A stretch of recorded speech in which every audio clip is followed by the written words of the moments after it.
who dropped Superman in the first place, Oh, man. right? So I think I got an answer, though. You do? Okay. Yeah. All right. I'm thinking it's Scarlet Witch knocking his ass out of the MCU. Yes. Yes. Aliens touchdown, right? Like what would you want to show them? Who would you want to represent mankind, you know? Would you want, like, our current president? Well, at least they're not going to the White House. Oh, God, let's hope not. Is the first fucking place on this entire world that you want them to go to is New Jersey, of all places?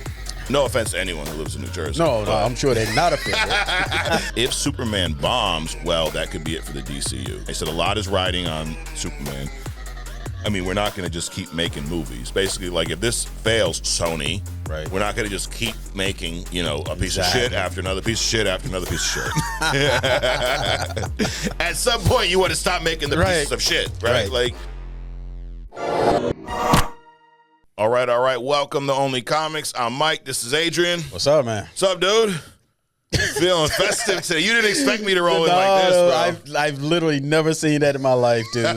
Santa the hat, the big Russian hat, dude. Dude, it is cold outside, bro. Yeah, it is. It's cold. You're dressed as Captain America today. It's about as cold as the ice he was frozen in for all those years. I believe it. Holy I believe it. Shit, dude. I walked outside today, man. My screen door snapped open from the wind. It's not just cold, right? But the wind is up too. And I'm going. I got gloves on, dude, and it's like, you know, the tire pressure goes down, so you got to put air in the tire. My fingers are freezing up. This is like 10 minutes. Yeah, I'm dude. like, damn. It was 8 degrees this morning. Right. Dude, my car was whining. You know, you started up, it was like the belt was like squeaking. Yep. Yeah, it was sound like it was crying. It was so fucking cold. Dude, and then I driving here. I'd be crying too if I had to sit out in this shit all night. Who you kidding, bro? And then coming here, dude, I did a little drift. You know, it's right. Yeah, there's a little ice on the road. Oh, you got that rear-wheel drive. I do. Yep. I don't know if it was white ice, black ice. I don't want to get all racial about it. I just know it was ice. Right. It was slippery. It was slippery. I try to treat all ice the same. You know. Probably white. Yeah, causing problems this early in the morning. Yeah, definitely. Yeah. So, dude, did you see any drones on your way here? Dude, I was too cold. I was shaking too much to be looking out for drones. I don't know if I should like take this hat off and put on like my tinfoil hat with all this shit that's going on. I do. Everyone who asked for no hats, there you go, dude. That's smooth as a baby's butt right there. Yep, you will be in a porn next week. But you saw no drones, dude? Dude, not here at least. Not here? What's up with that? I don't even know what's going on. I don't know, dude. All I know is like a few weeks ago, just scrolling on TikTok. You learn everything on TikTok, bro. If they ban TikTok, we're going to be fucked. Like, right. I really hope that doesn't happen.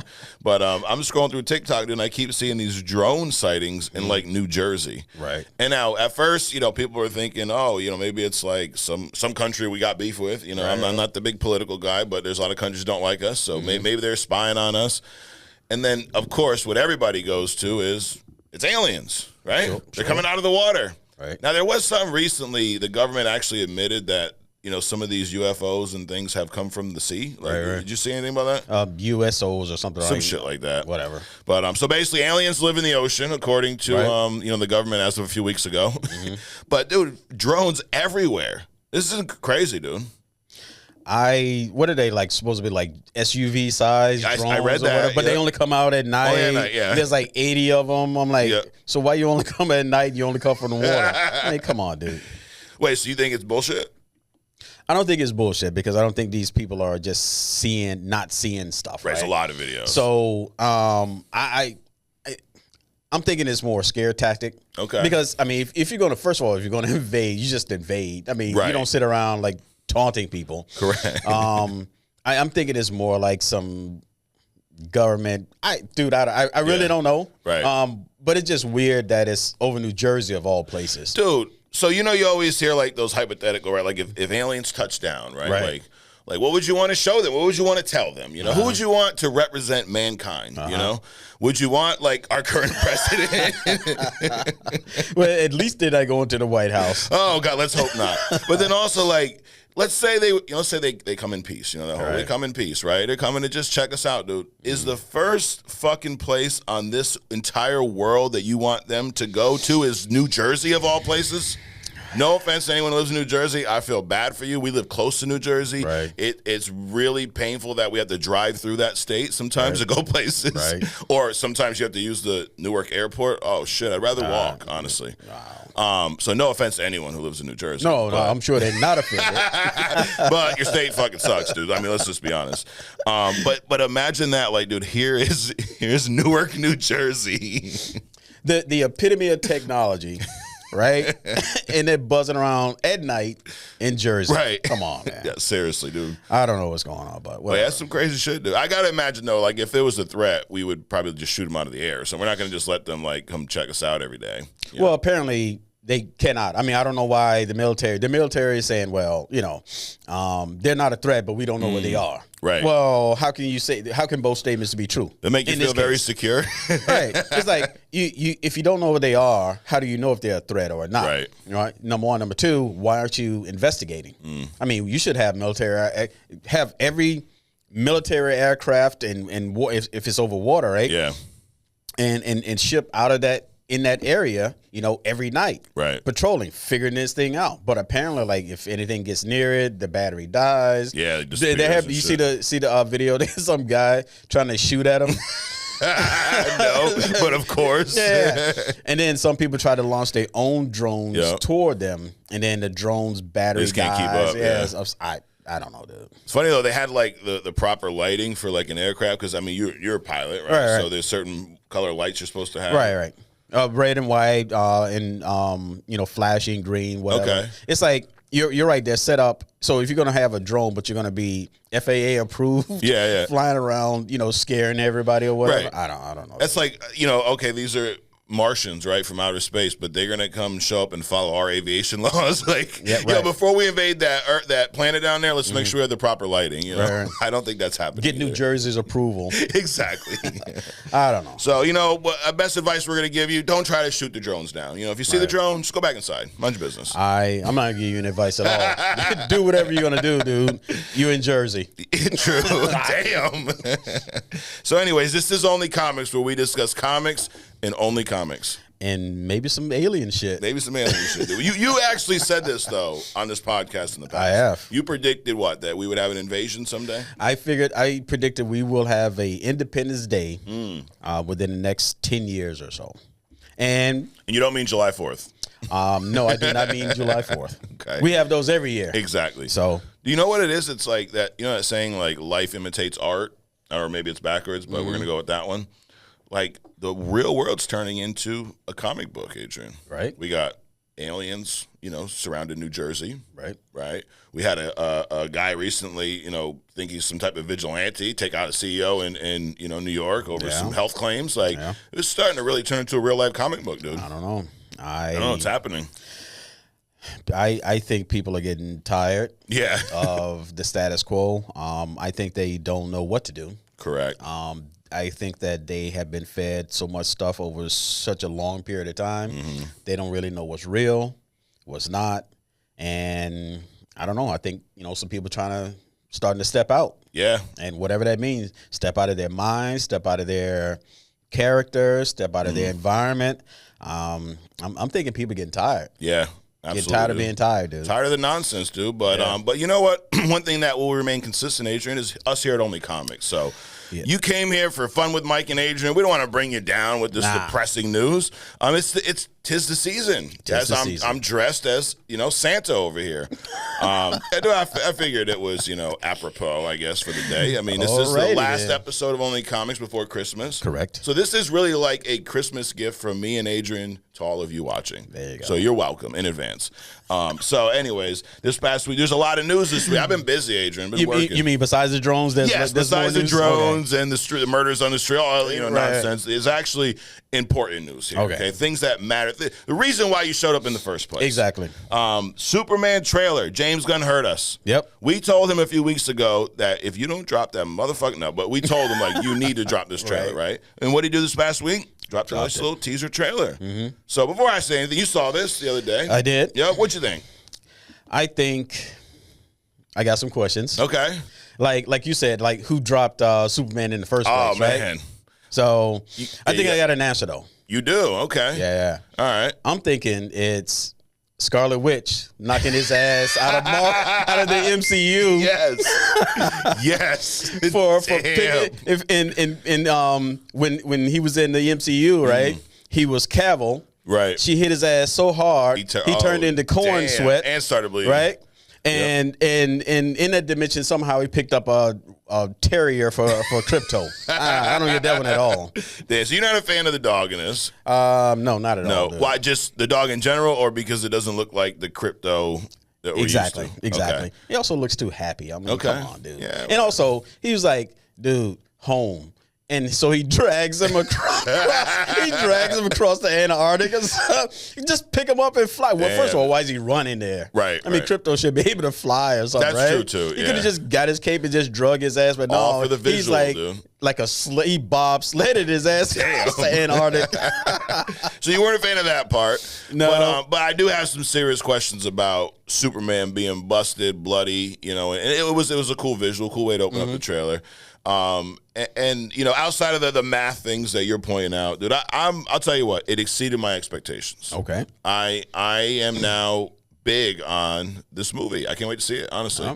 I like the visuals. I like the colors. I like a lot of. I love the feel. I love that it feels different than what we're used to. I think that's probably the biggest. To sum it up, it doesn't look like DC trying to be the MCU, which I think is part of the biggest issue with the whole Snyderverse and all the stuff we've seen. It was like, it just felt like a parody almost of what Marvel was doing. Like, hey, let's try to copy them the best we can. So Burger King isn't trying to be McDonald's. Exactly. All right, cool. But they tried it before. Remember back in like the 90s when Burger King came out with their version of the Big Mac, which absolutely sucked, and then McDonald's came out with their version of the Whopper, which actually wasn't too bad. It was like some kind of art sound, I don't know. But I ate it as a kid. I was big on McDonald's, you know. You don't look like this if you don't eat McDonald's, you know, shit. But I love that it feels different. It does not feel like anything we've seen before. And I was saying this to you, I think, on Friday when we were just talking. And it was funny, when I talked to you, Adrian, outside of here, I try not to bring up comic book stuff because I'm like, we didn't talk about that on Sunday. Right. But it felt like, we talked about how the best thing, I think, for Marvel and the MCU is to have real competition. Correct. And they've never had real competition. Right. I think early on the competition was themselves because these types of movies have never had that type of impact. We had the Spider-Mans and the X-Men, so in the beginning the competition was just themselves. They got this thing going, but there's never been like a really viable number two. Right. Like you talked about, like, you know, Burger King and McDonald's. It's good that they're both are out there. Yeah. If you had just one, it would suck worse than they already do. Probably, yeah. So now there was a lot in this trailer. It was a short trailer. There was a lot. One of the things that stands out is Guy Gardner. Oh, Nathan Fillion is Guy Gardner. What do you think about that? Appropriate. Yo, he looked. I mean, a little bigger. Yeah. Little stockier. But appropriate. Dude, the haircut, like it. Yeah. I mean, he looks like a jackass. Yeah. Which is pretty much Guy Gardner, right? Yeah. We saw Hawk Girl in this trailer. That was cool. And very similar to Hawkman, who we saw in Black Adam. Right. Very similar. Like their costume looks very similar. Well, they're theoretically the same person as the male and female version, except you had the black version of Hawkman and that one, and now you got, you know, the traditional one here. Right. Except I didn't see her hair. No. And then we see Lois Lane. We see Lex Luthor. Yeah. How do you feel about seeing Nicholas Hoult as Lex Luthor? Different. Yeah. So I'm waiting for the acting part. As long as he doesn't do what the other crazy do, that crazy, insane laughing. Yeah. I don't know what's up with that. They should just write that out of any movie, period. Not just comic book movies. Any movie. No more creepy laughing. Right. But I mean, there's Joker laughing. Sure. And then there's that. Right. And it's different. Yep. So the trailer dropped Thursday, and dude, in the first day, it received over 250 million views.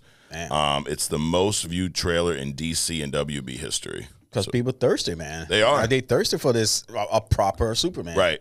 And the thing about this, though, I said this a few weeks ago. I'll double down on this. This movie will dictate the success of the DCU. Right. I agree with that. It's Superman. Mm-hmm. It's fucking Superman. Right. If this movie does poorly, if this movie doesn't kill it at the box office, the DCU is screwed. Right. So we're talking 1.4, 1.5? I think it's got to at least do $1 billion. Yeah. I think it's at least got to do $1 billion. It's funny, the Batman vs. Superman movie, we got some shit about this. I said it was a flop, and people were like, well, it did like 800 or 900, or something. It was like, it wasn't $1 billion, though. Right. And I'm like, well, if you have Batman, Superman, Wonder Woman, Lex Luthor, and who was that, Darkseid at the end? Mm-hmm. Or, Doomsday. Mm-hmm. You have all these people in a movie and you can't do $1 billion? That when you have people like Captain Marvel doing $1 billion? Come on. Right. So I think that was a failure. So if this movie doesn't do $1 billion and it isn't well received, I think the DCU is it's doomed, Adrian. Right. Now James Gunn kind of he kind of says the same thing. He says that he had an interview this past week with IO9. First of all, he said making Superman had proven to be something of an overwhelming experience. He said, I'm miserable. I'm really miserable, but hopefully it's for the greater good. probably the work involved, right? And then he says, while there's still a plan in place for Supergirl, Woman of Tomorrow, Peacemaker Season 2, Lanterns, he says, if Superman bombs, well, that could be it for the DCU. So I think he's even acknowledging that. He said a lot is riding on Superman. I mean, we're not going to just keep making movies. Basically, like if this fails, Sony, right, we're not going to just keep making, a piece of shit after another piece of shit after another piece of shit. At some point, you want to stop making the pieces of shit, right? Like, so at least James Gunn, he's either watching us. Oh, he's definitely doing that. Yeah, definitely doing that. Because now, I mean, literally your words. Exactly. And I just want to point out the timeline. I'm just saying. Prior to me saying that, he never said that either. So I'm just, hey.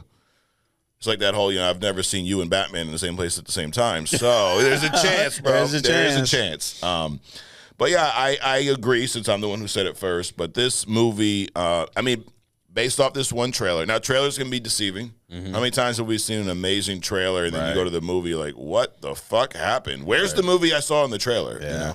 I like that they didn't spoil a lot. Mm-hmm. I think it gave us more questions than anything.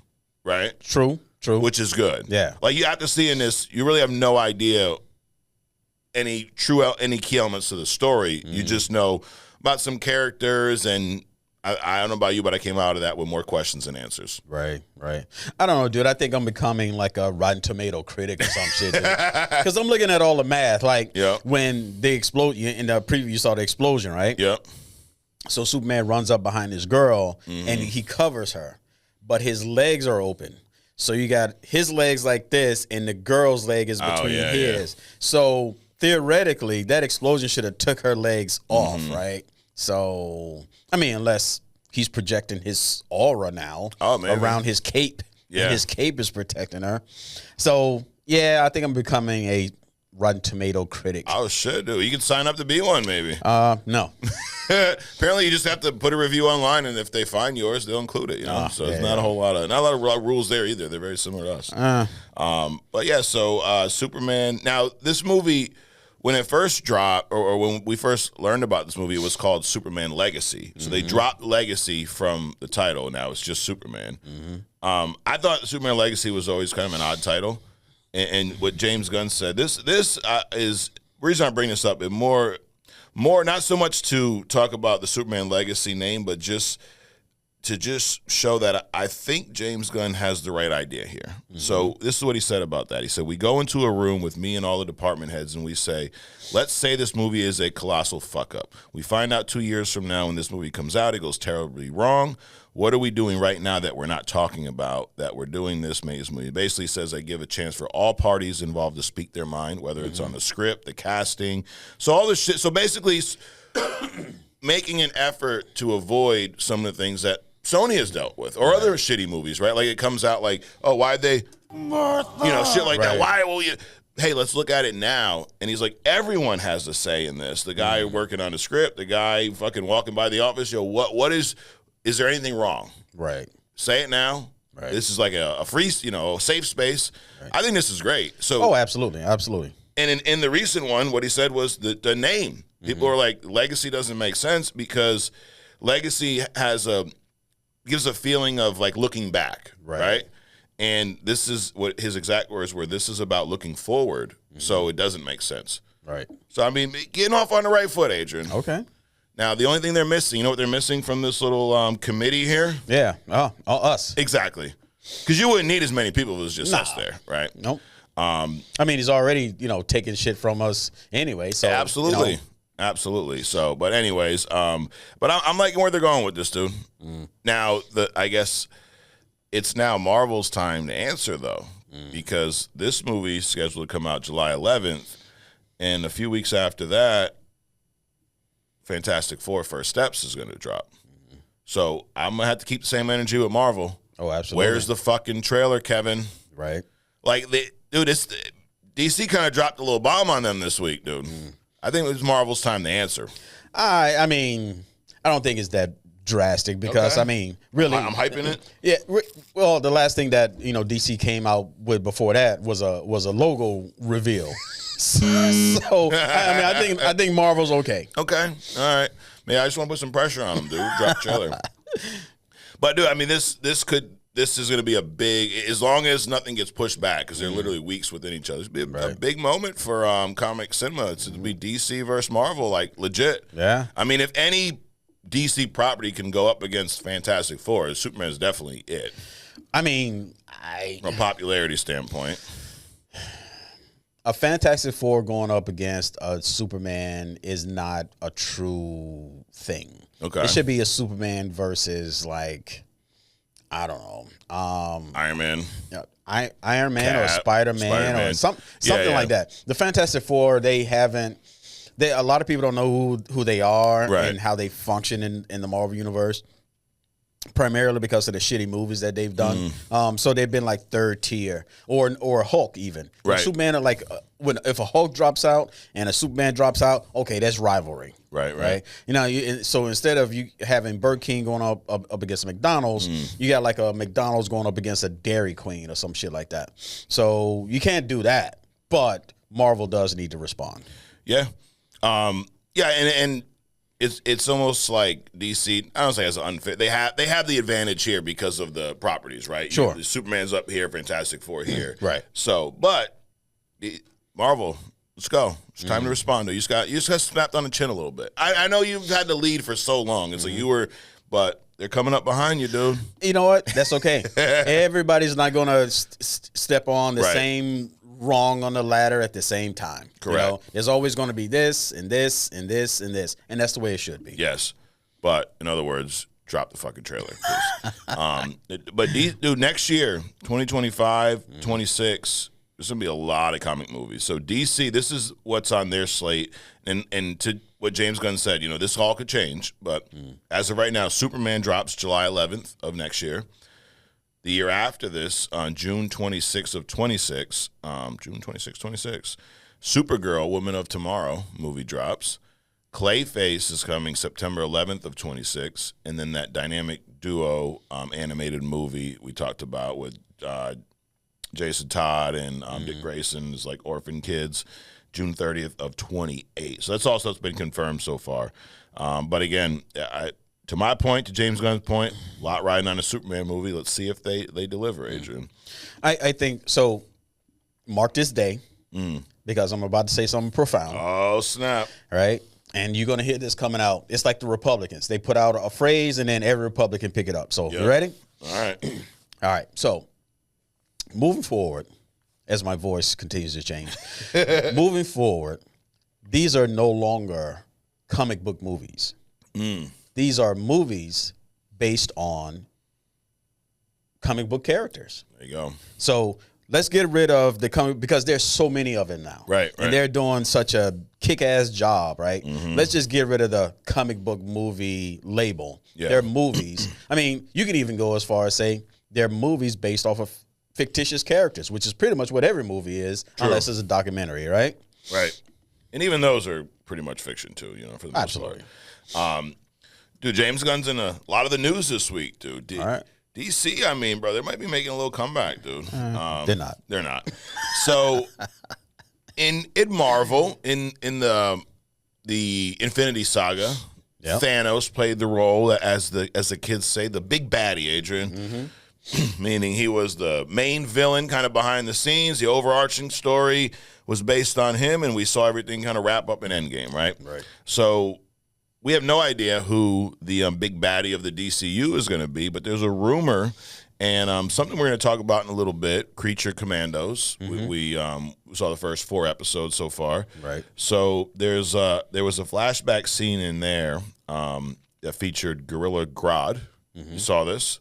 Or not the flashback, it was when Cersei showed Amanda Waller the future. You're right. And it featured Gorilla God, who I've never even heard of before. You ever heard of this character? Sure. He's in The Flash a lot. Okay. They did say he actually, I think, was first seen in The Flash. Yeah.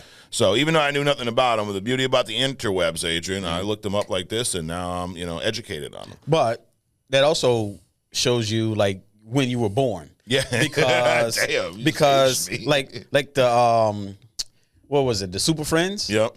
They had the Brotherhood of Doom or whatever. Yep. They had, it was Gorilla Grodd, it was Sinestro, it was Lex Luthor, it was a couple other people, and they had this head that came up out of the swamp that was their lair. Okay. So he was featured even way back then. Got it. Which they were also part of the in the Infinity War. The Crisis Infinity War, whatever it was. Yeah. Crisis of Infinity Earths. Yeah. The Super Friends were in a universe of themselves. I mean, they got wiped out, which I thought was pretty cool that they even introduced that. Okay. But anyway, yes, I know Gorilla Grodd. Okay, so I learned about him yesterday.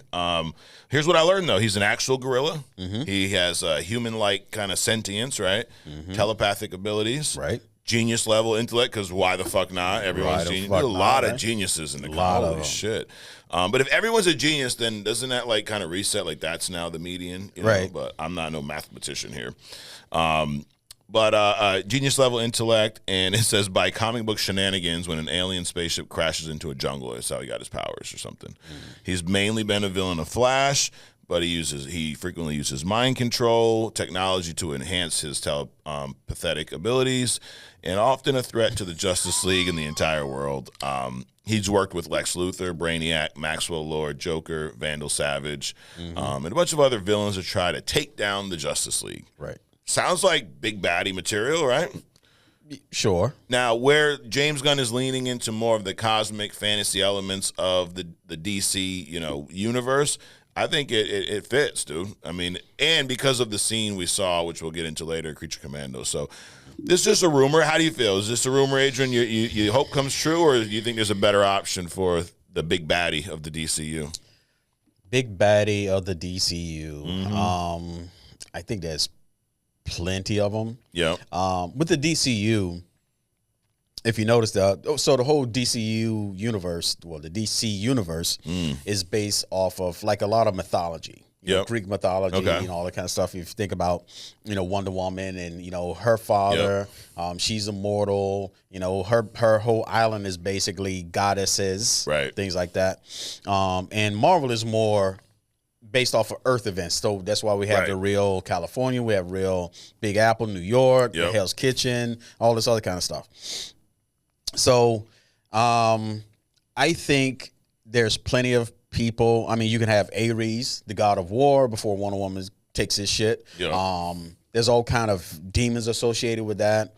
There's plenty of people. But to have Grodd come up, I think would be pretty cool. Yeah. Yeah. Because there's a whole element to that. Right. Especially if they use the Planet of the Apes AI to make them instead of this Hulk shit that they try to do. Yep. That'd be awesome, dude. Yeah. Yeah, I'm for it, dude. I mean, after reading this, I'm intrigued. And it goes back to what I said about the feel of the Superman trailer. It's different.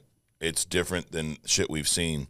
We don't need them to take like they've already attempted to do with Darkseid, a villain like that kind of looks like the same type of villain as Thanos, right? And let's just make him the villain. Like, why? Get something that Marvel doesn't have a gorilla villain, going on in the MCU right now. No. Do something different. So I'm pulling for. I hope that's true. Yeah, that'd be cool. Dude, DC. This is the probably. I'm not going to go back and check, Adrian, but if I did, I bet this would be the most DC news we've ever had in the comic news and rumors. Okay. Pretty soon they're going to be calling us DC bias. You know how they call us Marvel bias now. It's like, but it's not our fault. We can't report news that's not there. Right. You know? Shit. But James... It was funny. My wife even was like, you guys hate Superman, don't you? I'm like, no, we don't. Like, no, we don't hate Superman. It's just that, you know, they haven't done the man right. That's true. They haven't done DC movies right. No, God, no. Which, again, I think might change. So...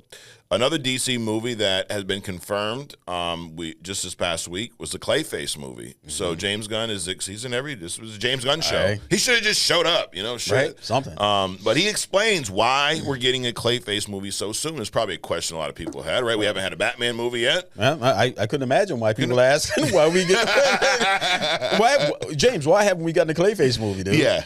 So he's letting us know why it's happening so soon. So he says, I didn't plan on making a Clayface movie. Mike came in, not me, it's a different Mike.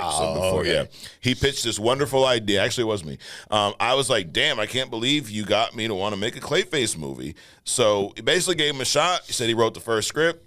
First draft was great. Second draft was even better. And he's like, you know what? Let's do it. So we found a place for it.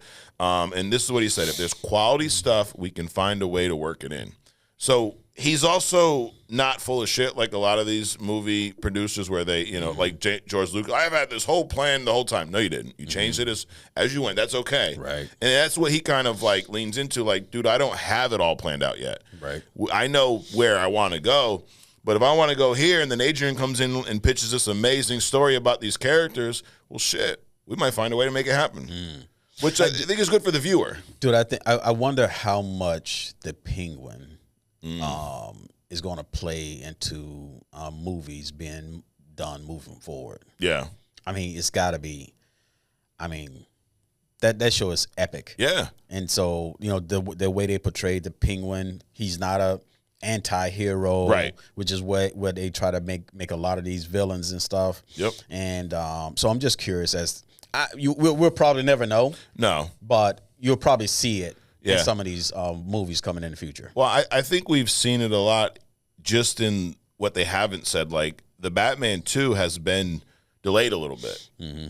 And I do think, I would assume it has something to do with the popularity of this Penguin show, because before this show, I'm sure Matt Reeves had a direction he was going to go in. Right. But now seeing how popular Sophia Falcone, Oz is, they're going to be a bigger part of this movie than originally planned, I would assume. Yeah. So it has the impact from that standpoint. Also, the fact that we're probably getting other shows similar to the Penguin from the same universe. Right. That Matt Reeves has already confirmed. Right. They even talked briefly about season 2 of Penguin that they're working. So I think a lot, dude, honestly.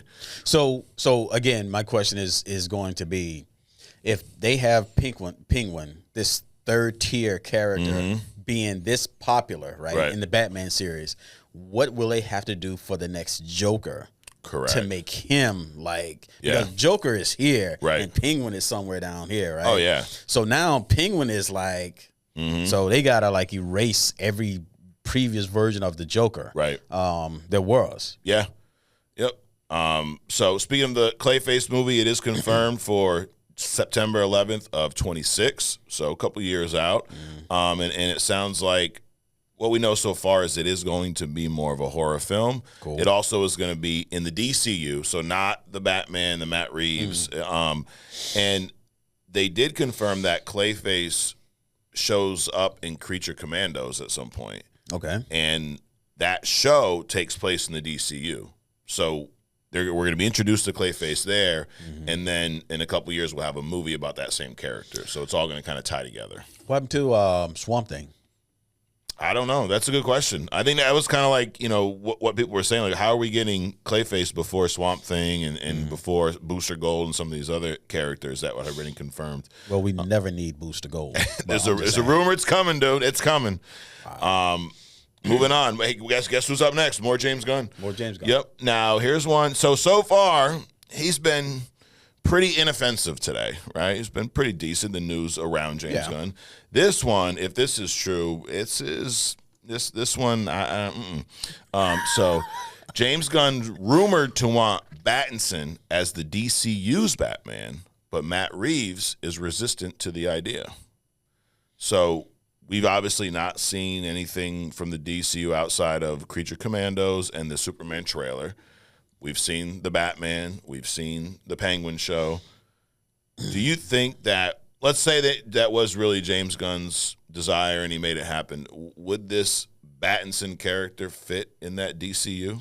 First of all, for the newbies, explain why this is even an issue. Explain the two universes. Okay, that's a great point. So the Batman is considered an Elseworlds project, meaning it does not take place in DC's main cinematic universe. The DCU, so far, the only thing that really takes place fully in the DCU is Creature Commandos. Some of these past properties, or past films like Blue Beetle, there'll be elements that continue. There'll be some elements of Suicide Squad and the Peacemaker. But DCU is a standalone universe, and then you have this Elseworlds project, which it's been coined like the Batman Epic Crime Saga or something like that. Something very easy to remember and easy to say. That is a separate universe. Okay. Just like in comics where you can have different versions of characters. So, as of now, it's a separate universe. The rumor is James Gunn says, you know what? Why don't we take this universe and make that part of the DCU? I do not like that idea. Why? Because the way the Batman movie was written, the way I feel about it anyway is it is its own thing. And it is very grounded, and obviously the DCU is anything but grounded. I want to see that story continue to be told on that grounded level. I think it just fits what they've done with that character. I don't want to see Robert Pattinson's Batman interact with aliens and go to space. Right.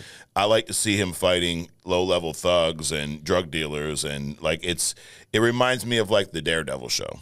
Very grounded, violent, brutal, but I think it would ruin that story, to be honest. So, your original question to me was, how do I feel about it? So, I agree with you. Okay. For a couple of things. One, I think Matt Reeves should be left to cook. Yeah. Spread his wings, do the thing the way he's doing it. The lingo, Adrian. Hey, I'm trying to get down, man. Yeah. So the way he's doing it also impacts the Penguin. Yeah. Right. And then once the Penguin, that show runs, then coming back to, year 3 Batman, because he was in year 2 with the little note taking and all that kind of stuff. So all that stuff is impactful. And to bring that into the DCU would be a travesty. Number one, the first thing that will happen is it's almost like, Mike, you're an expert in marketing at your company. Oh, obviously. Right? You get bought by another company, and they're like, Mike, I recognize your talent. Won't you come work up here with the big boys? And you're like, nah. You guys suck. Right. You don't know how to have fun. I want to stay down here because this is what. Now, if you need to, some of my ideas, I can loan you some ideas or give you some ideas, but I don't want to come work with you guys because your karma is off. Correct. Your aura is bad wrong. Vibes. All that kind of good stuff. And I think that's where we are with the Matt Reeves thing. Yeah. Let him stay where he is. Yep. Let him cook in his own kitchen. Right.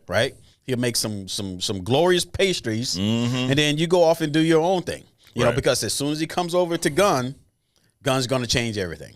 And Absolutely. That'll be the travesty. Yeah, and I don't think what we've seen. I think the issue for me is you would have to change a lot of the elements about that universe and that character that I think at least those of us that enjoyed that film really loved. Right. You're going to have to sacrifice those to have that character fit in this other universe. Right. And I wouldn't want them to do it. I do it to my boy Battinson, bro. Do it to somebody else, Shit. Find your own fucking Batman. He's our Batman. Find your own, That's it. Shit. That's it. So yeah, I'm definitely not for that. So James Gunn, I mean, you can't. Everything can't be a hit, Adrian. Right. Eventually, you're gonna strike out, right? That's it. Apparently, the Batman 2's production delays, though, are completely separate issues. So there was Snyder, who not Zack Snyder, it's spelled differently. I think he was he's somehow working on this movie. We're not experts here. We're only fans. Whatever. Yeah. Maybe you. Well, I mean, we're just fans. But he says that it's a personal thing as to why the movie was delayed a little bit. And then Matt Reeves was in an interview with Zoe Kravitz, and he says that, yes, we're finishing the script. We're going to be shooting next year. So according to UK production news, the filming will commence in the UK May of 25. And now the Batman 2 is currently set to be released in theaters October 2nd of 2026. So a little bit delayed. You think that's a bad thing? I'm feeling some Gunn in the background. Yeah? You know, slowing things down. Damn. Because he wants this shit is in his universe. He wants someone else's toys. That's it. That's it. You know, you go to school, show and tell, hey, look at my nice shiny Batman, and then I'm at recess trying to steal it from you. Right. That's what we're doing here. Really, Jane? That's what we're resorting to? Unbelievable. What do you know of Masters of the Universe, Adrian? One of my favorites, dude. Really? Oh, yeah. Oh, shit. The whole He-Man? The whole He-Man, Skeletor, Battle Cat. Got it. The Princess, Evil something. Okay. She was hot, dude. Wrong, but really? Oh, yeah. Wow. So all I know is He-Man, and I just had like a He-Man toy when I was a kid. But I got some news for you then, Adrian. Well, first of all, did you know that Masters of the Universe live-action movie is in the works? I did not, but I have seen like 3 of the animated movies, series they put out. Okay. Any good? Yeah. Yeah. All right. So this is right up your alley, dude. So the movie is in the works, but here's the piece of news that I wanted to share with you today. Everybody's favorite Joker, Jared Leto, will play live-action Skeletor in Masters of the Universe. I don't know how I feel about that. Yeah. It feels wrong because Skeletor is massive. Okay. Right? It's almost like having what's his face play Bane. Tom Hardy. Tom Hardy, yeah.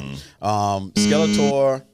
So physically, it's like He-Man. As a kid, it's like the Bruce Banner Hulk thing. Okay. Right? He-Man basically, I have the power. He turns into He-Man. Yeah. This prince. Skeletor so he turns into, let's say, an Arnold Schwarzenegger, right? He-Man does. He-Man does. Yep. Well, Skeletor is always a Lou Ferrigno.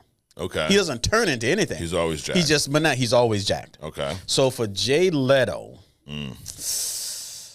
yeah, no, I'm not feeling that. Now, there could be, I don't know. There could be 2 ways they portray this. Now, they could just make up practical effects, right? And then he would just be scrawny Jared Leto. Right. Or they could give him like the Thanos treatment, right? Motion cap, he acts, but what we see on screen is a bigger version. So, I mean, I'm assuming based off of how you're describing him, the second option would probably be better. Yeah, because and also like Doom, Skeletor has a mask on all the time. His face is literally a skeleton, which is Skeletor. Right. He has a skeleton face and with a hood over. So anybody could have played that role. I don't know why they chose the smallest guy. They could have had you. They could have had me. Shit. You're familiar with the character already, you know. That's a prerequisite, and in my mind, at least, you know. And it's funny. Skeletor is like Doom, right? So he's behind a mask all the time. He's got the little cowl going on. Yep. He's always after something he can get, right? That's real Doomish. He's always after, like Doom is always after Reed. Yep. Skeletor is always after He-Man shit. Yep. So it's just, but he never gets it, but he never stops trying. Dude, Doom's always simping for Susan, bro. See, that's the lingo too, bro. That's the Gen Z. Simping? Yeah. I'm not Gen Z, but I got Gen Z kids. They teach me all this stuff, Adrian. Yeah, Victor and Namor. Yes. Yeah, yep, them too, dude. They're simping over Susan. She's got something going on. She got something. I mean, you can't even see her. She's invisible. I don't know what the hell. But anyways, someone else who's simping, actually, Shameik Moore. So we reported a few weeks. We reported like we were in the news. We reported live on the scene, Adrian. Live on Only Comics. I like that, dude. I like that. But Shameik Moore, he was accused of being a little weird online, right? His counterpart in the movie Across the Spider-Verse announced an engagement, and he very soon after he put a little weird message out. But then he said, "I had no idea, dude." So we give him the benefit of the doubt, right? Now, Laura Harrier does not give him the benefit of the doubt. I'm sure you have no idea who that is. None. She played Liz in Spider-Man Homecoming. Michael Keaton's daughter, the one who Peter was dating. Okay, yeah, he took to the Homecoming or whatever, right? So Shameik Moore posted a photo from about a year ago of him and Liz at a party together with a caption that said, "Coming soon." Picture's over a year old. Yeah. And Laura Harrier is getting married soon. So she texted him like, "Hey, can you take this down? I don't know why you would post that. I'm getting married. I don't like the insinuation. It's still up. You're a fucking weirdo." So he's doing some kind of odd things. What does that do with comics? Nothing. But I gave him the benefit of the doubt last time. Mm-hmm. You're posting a picture of some girl who's about to get married from a year ago with you at a party saying "coming soon." What's coming soon, dude? And then she asked you to take it down and you didn't. It just seems a little off. Seems a little odd. Was this post was after the movie, right? Yeah, oh yeah, way after. So okay, so then "coming soon" could not have meant them being together in a movie. Well, they weren't even in the movie together because he's from the animated movie, she's from the live action. So they just happened to be at a party together a year ago. Yeah, boy's odd, bro. Okay. So you got me on that one. I have no idea. Strange behavior. Yes. You would never do this. No, not at all. First of all, I mean, you're lucky to get me here on a camera. I don't want to be posting, internationally about some, especially some nonsense, dude. Correct. Yeah. So, dude, for whatever it's worth, Shameik, you're being fucking weird, bro. Bring it down a little. Bring it back. Because you know what? Here's what I don't want you to do this, Shameik. I don't want you to fuck this up and then you're not in the next Spider-Man movie. Right. We need you to play Miles. So just tone it down, buddy. Wow. Yeah. And hey, if she asked you to take the photo down, just delete it, bro. I don't understand. I'm puzzled.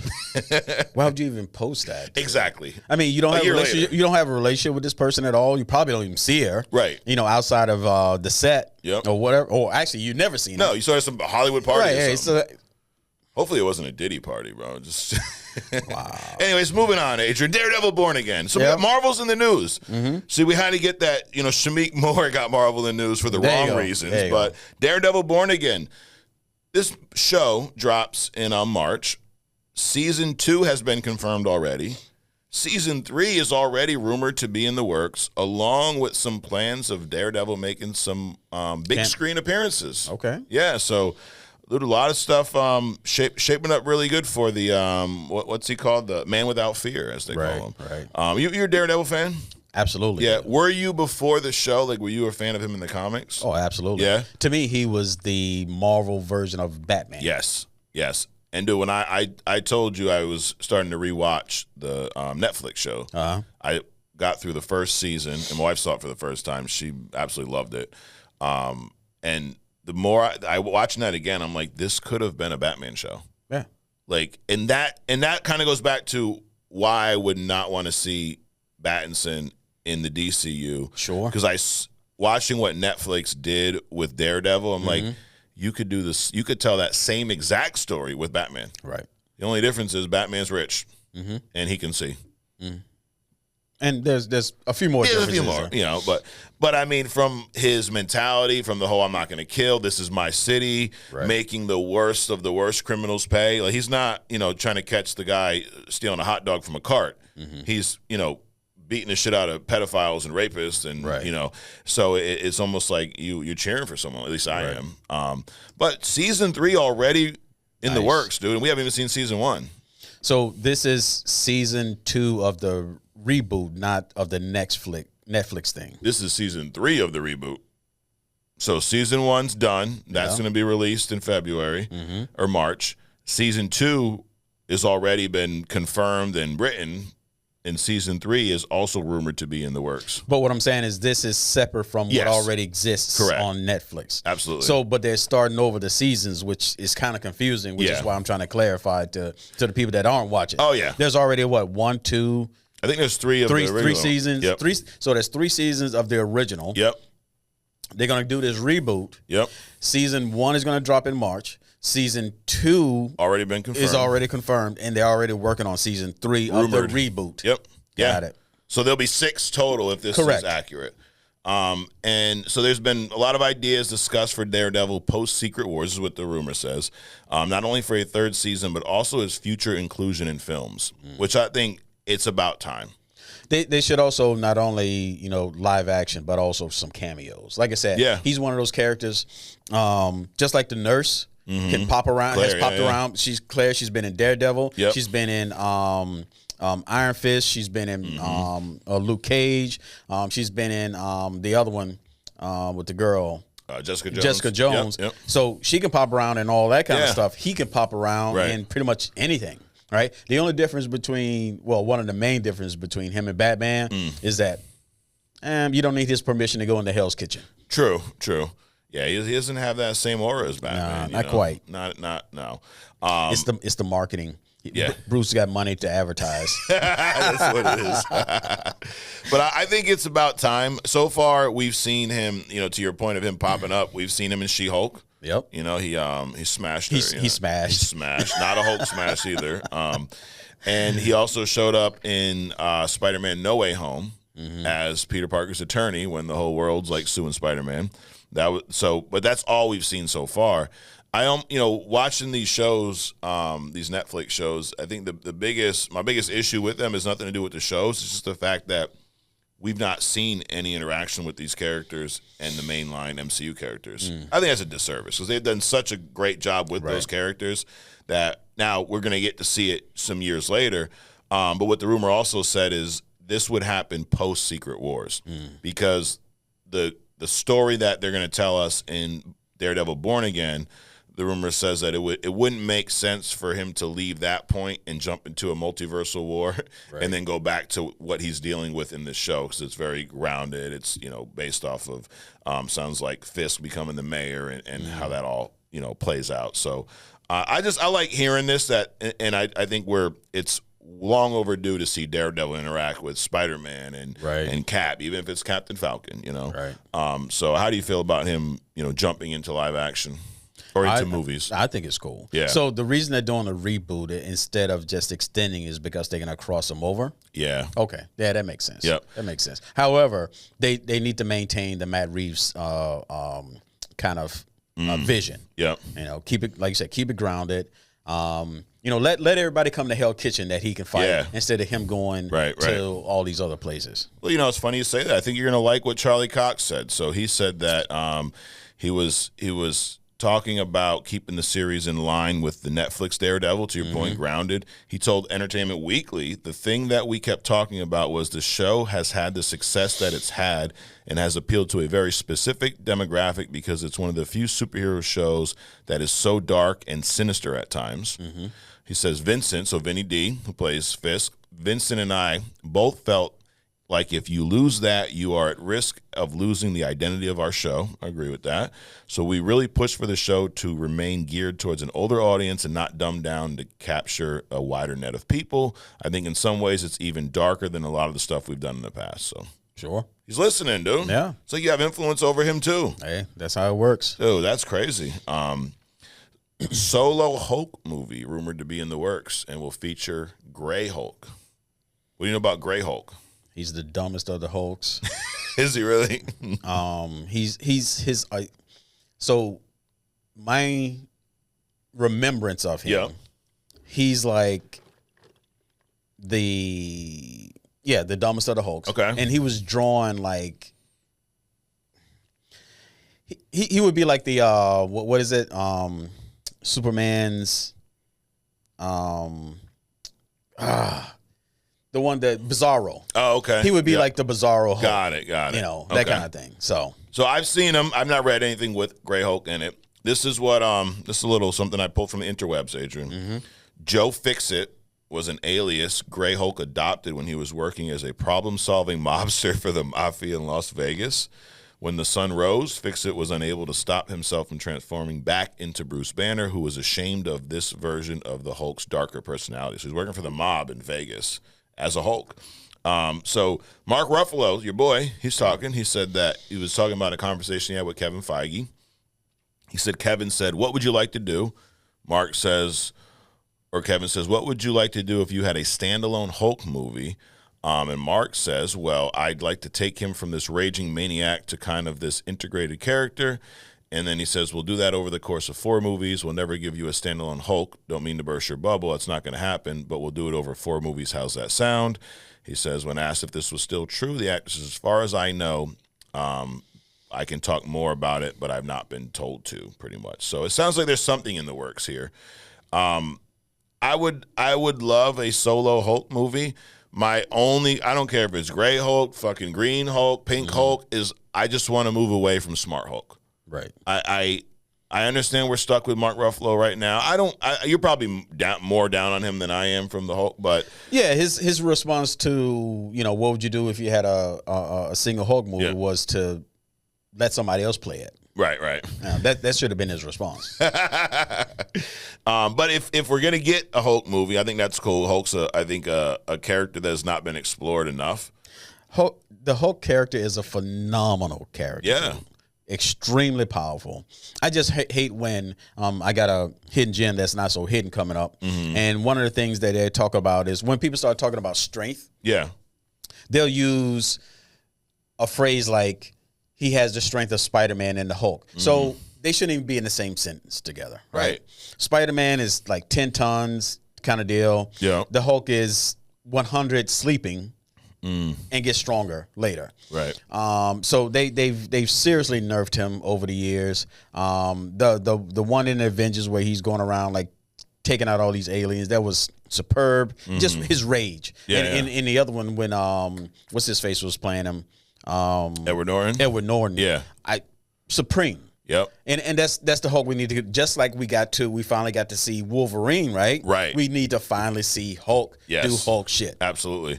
Yeah, the scenes you're talking about, I love, as much as The Incredible Hulk, I know it's not a great movie. Right. But the scene at the college campus where he's fighting the military. Right. And they got the sound waves and shit. And he's just fucking, like, that's an amazing scene. Right. Even the transformation, they throw the gas in the little corridor and you see his hands. Like, that's just awesome. Right. Even Eric Bana played a better Hulk, dude. I mean, just give me some rage. Right. But this smart Hulk sitting there, with his pancakes and syrup, and blah, blah. And then I saw the sling thing, his arm in the sling. Dude, oh, my God. Superman punches Hulk in this battle, right? Yep.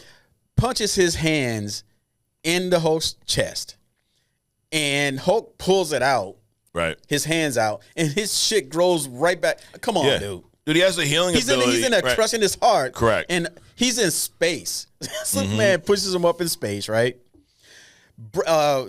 He inhales some air on Earth. He pushes him up into space. He hits him with that super breath.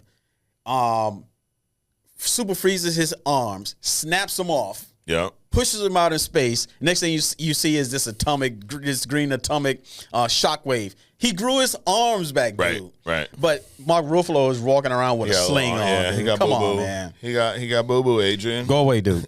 But yeah, dude, hey, if it's true Hulk, I'm down. I think that, again, it's a character that has not been explored enough in the MCU. No. They really neutered the shit out of him. We've saw small instances in it. I think Wolverine comparison is very accurate. We've seen some moments where he was Hulk. Right. But as a whole, he was not. Now, there's the Hulk Wolverine film that was rumored. I really hope we get that before any Great Hulk, to be honest. Dude, I hope that just gory. Yes. Just gory. Yep. Sinister, just bad. Absolutely. Just bad. You got to be 35 to go see this movie. Damn. A movie you don't have to be 35 to go see. Actually, it doesn't matter because no one went to see this. Kraven the Hunter hits $30 million. $30 million at the worldwide box office. Worldwide? Yes. Dude? Yep. Now, there's a little movie battle this week, dude. Sonic 3 dropped, and so did the unrequested Lion King prequel, Mufasa. Oh. Okay, so far, now, there's all these little, Wait a minute, did both of those do better than Kraven? Oh, yeah, absolutely. Wow. The Sonic 3-quel, though, got off to a little better start on preview night. So Thursday's known as preview night, right? Because, the movie comes out Friday, but you can go watch it Thursday. Sonic took in $6.5 million on Thursday. Mufasa took in $3 million. But it's expected to have a bigger opening worldwide over the weekend. So the estimates were Sonic's looking somewhere between 55 to 60 million domestically. Mufasa's on track for 50 million in North America, but on track for 130 million overseas. So 180 global debut. And I guess Sonic doesn't open internationally till after Christmas for some reason. But dude, Sonic 3, and here's another thing why I brought this up.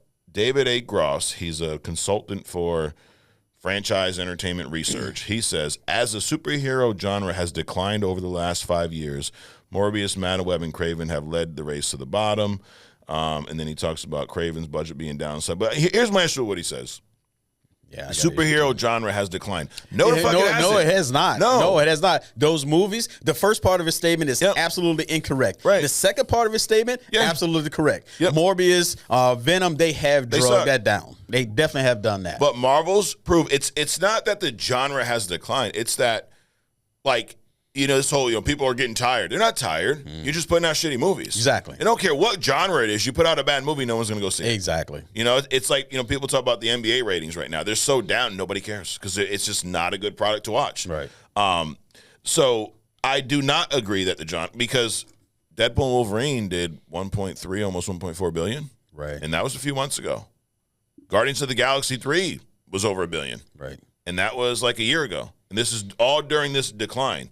The Batman a couple years ago did close to $1 billion, and it's an Elseworlds grounded, almost adult type. So it's not declined. It's when the good movies drop, it does well. Yep. Sonic 3 is kicking ass. Now, have you watched any Sonic movies? I've seen parts of them. Okay.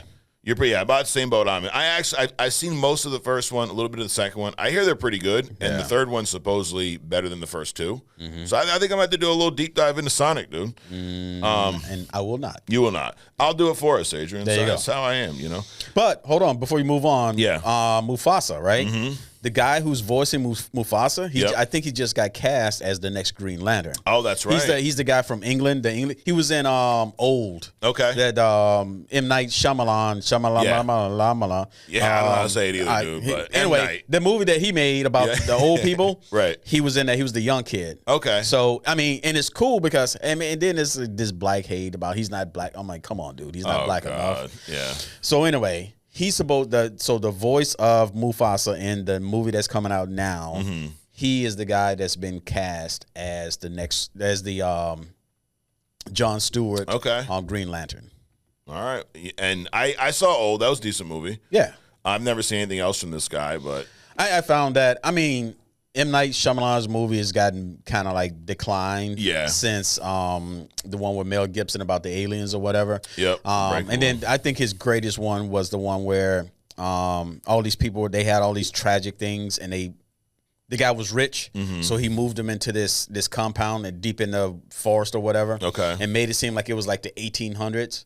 He even made the FAA not fly airplanes over because he wanted everybody. Yeah. No, nothing. Damn. But anyway. Yeah. O was pretty cool, but that guy is going to be that other guy. Damn. So pretty cool. All right. Another great point about Kraven the Hunter here. It may be the worst Monday in comic book movie history for a movie. So it grossed $830,000 on this past Monday. And for context, Wonder Woman 84 dropped during COVID. Okay. So during COVID, it opened up on HBO Max and in the theaters, and that movie did $1.8 million on a Monday. And this movie, Kraven, so this movie, dude, bomb of all time.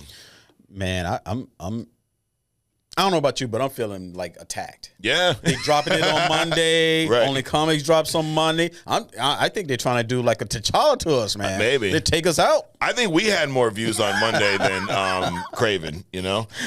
That's too bad though. It is too bad because it was not a bad. It wasn't a great movie. No, it was a okay-ish movie for me. Now this may not come to a surprise to you, but there's some rumblings online about the Spider-Man rights being sold back to Marvel Studios, which yes, please fucking sell them back. Sell all rights seriously, back. All of them. Enough. Sonic 3 debuts on Rotten Tomatoes with an 86% critic score, 58% for Mufasa. So according to Rotten Tomatoes, Sonic's a better movie. Based off of 92 reviews from critics, 86%. From the audience, this is based off of 1,000 or more reviews, 98% for Sonic 3. Mufasa's 58 from a critic standpoint and 88 from an audience. So audience seems to like both, but they're saying Sonic 3 is better than Mufasa, dude. And what's Kraven? I think it's like a -12 or something. No, it was at like, I think 12 or 15% last week. Yeah. So, yes.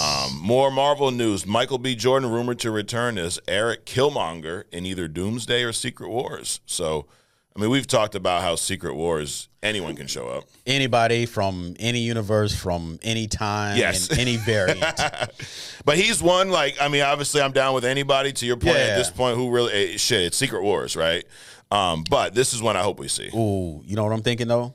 What's that? If they bring him back in Secret Wars. Secret Wars is basically the reboot, right? Yep. Just like Crisis on Infinity Earth was the reboot, right? Correct. I think I know where you're going. So now, if they bring him back as Killmonger, right, and he survives all this stuff, well, he's already an heir to Wakanda, right? The next Black Panther. Bam. Just like that. Just like that. I'd be down with it. Yep. And I've said this before here. This is where I don't even care if the math works. If you just take Michael B. Jordan and tell me he's T'Challa, I don't give a fuck. Right. I don't need to know why. I don't care. Exactly. I don't give a shit. He got he fell in. T'Challa dropped him off the cliff. He fell into a stream of healing waters. Bro, whatever, dude. Wanda tricked everyone to make him think that T'Challa looked like somebody. I don't give a shit, bro. Yep. Bring him back. Call him T'Challa. Erase Black Panther 2 out of existence and have Killmonger he'll be T'Challa now. Have Michael B. Jordan fight Namor. Well, he won't be T'Challa. He will be Black Panther. Yeah. He wouldn't be T'Challa. Bro, you can make him T'Challa. I don't give a fuck. Or that. That's resurrect his reputation after the Human Torch. Yes, absolutely. But Marvel has we actually talked about this a few weeks ago where Denzel Washington may have spoiled the fact that we're getting a Black Panther 3 because he said that there's a role for him in that movie prior to Marvel ever confirming that movie. So thanks, Denzel. But Marvel has now confirmed that. And they confirmed it because Nate Moore, who is a producer has been a producer for Marvel for a long time, is leaving Marvel Studios. So Kevin had this to say. He said, Nate is a fantastic executive and colleague as well as a wonderful friend to all of us here at Marvel Studios. He has been a core member of our team since 2010, and his influence will continue to reverberate in our storytelling. We'll miss him a great deal. We look forward to what he does next. And he says that we also have the good fortune of working with him in a new way on our next Black Panther movie. So that's been confirmed. This guy has producing credits on Captain America Civil War, Winter Soldier, Black Panther, The Falcon and the Winter Soldier Show, your favorite movie, Eternals, Black Panther 2, the new Captain America movie, Brave New World, Armor Wars, and Black Panther 3. So he's been, hell of a producer. Right. So and he'll be missed, but I think Adrian he'll go on to do great things. Yeah. I've started an OnlyFans page. But seriously though, you know what I'm sitting there thinking about it, and you're running down that list. I think they messed up Eternals because DC got involved. It's almost like they try to make a DC movie. Yeah. Because the head guy was basically a Superman variant. Correct. Right? The girl was a Flash variant. Yep. So it's almost like they try to make a DC movie in the Marvel universe, and they pooch screwed it. Yeah, they definitely did. I just, I've also heard this this take, as they call it online, that the Eternals should have been a show because it was too much that tried to get crammed in that movie. Sure. And it almost didn't really give you enough time to care about anything. I mean, and I agree with that. I think it could have been done better as a show. It probably should have been because these are characters that nobody knows, dude. Well, I mean, they did spend a lot of time on the past. Yeah, that ended up meaning nothing. Right, and the two hooking up on the beach and all that kind of stuff. They could have kind of cut that down to 30 seconds or whatever. Yeah. Marvel now, for a few years now has owned the X-Men rights. We've not seen X-Men.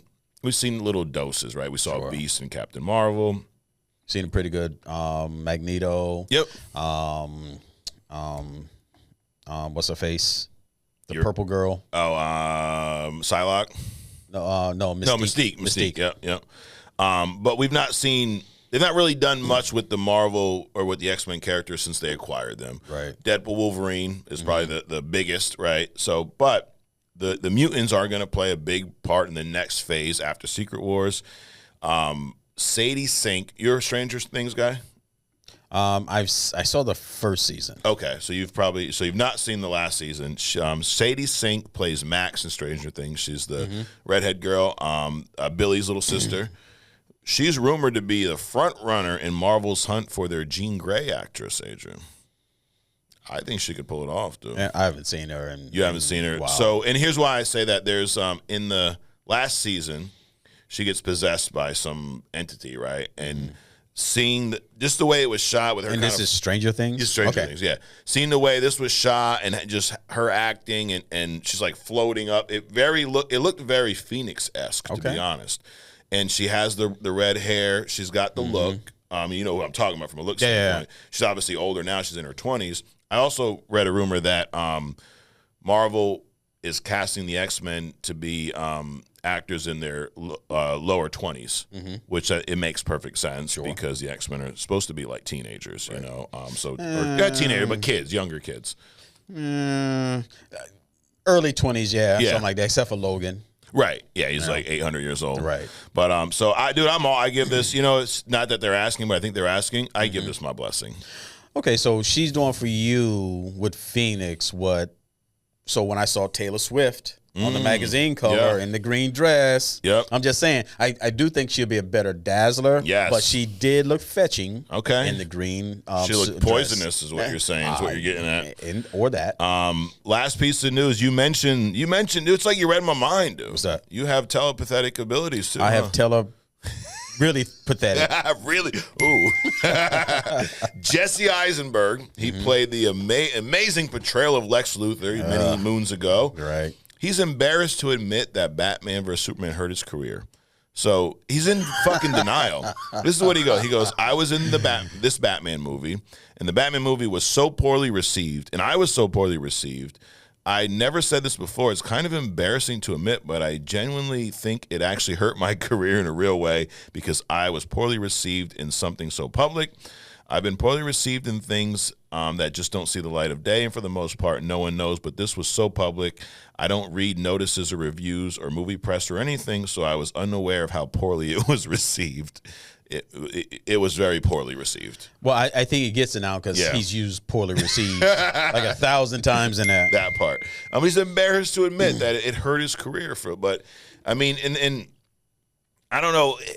This is where, and I don't know his background if he's a comic book fan or not, but what we saw him attempt to do in that movie was not Lex Luthor in any way, shape, or form. Well, that's what. Well, first of all, I mean, I don't really. He's not at the top of my list of. The only reason I even recognize the name is because you said it in the same sentence as he played Lex Luthor, right? So to me, who the fuck is this guy, right? Correct. But when you to a comic book fan, a lot of people don't like Lex Luthor, like they don't like the Penguin or the Joker for that same vein. Okay. I mean, they like him, but they love to hate him. I'll put it that way, right? But then when you go and do something that's completely not Lex Luthor, Lex Luthor is a complete dick. Yeah. Right? But he's not maniacal. Correct. Like that. He's calculating, but he's not psychotic. Why is he playing the Joker? Exactly. So by acting that way with Lex Luthor, you offended. Yeah. The audience. My God, read the room. Seriously. But yeah, I mean, guess, that's just my opinion. Yep. And I think your opinion on this, Adrian, I will call it a fact. Okay. That's one of my abilities. You said really telepathic abilities. Yeah, really telepathic. I can just make an opinion a fact like that. There you go. That's my mutant ability, right? My mutation. So, there you go. Well, that was probably the longest and most DC-packed comic news and rumors segment in history of Only Comics. Yes, I agree. We're giving out gifts today, Adrian. So what we're going to do real quick, this will be quick, is thumbs up, thumbs down. Are you ready? I'm ready. All right. Number one, Superman trailer racks up over 250 million views on YouTube in its first day and becomes the most viewed trailer in DC and WB history. I give that a thumbs up. Thumbs up. Kudos to James Gunn. I think he's going to cook. Gorilla Grodd, rumored to be the big baddie of the DCU. Give that a thumbs up, too. Thumbs up. James Gunn explains why we're getting a Clayface movie so soon. He says that, I mean, really, the scriptwriter just knocked his socks off with the script, Adrian. I give that a thumbs up. Thumbs up. You feeling the Clayface movie? I'm feeling the Clayface. All right.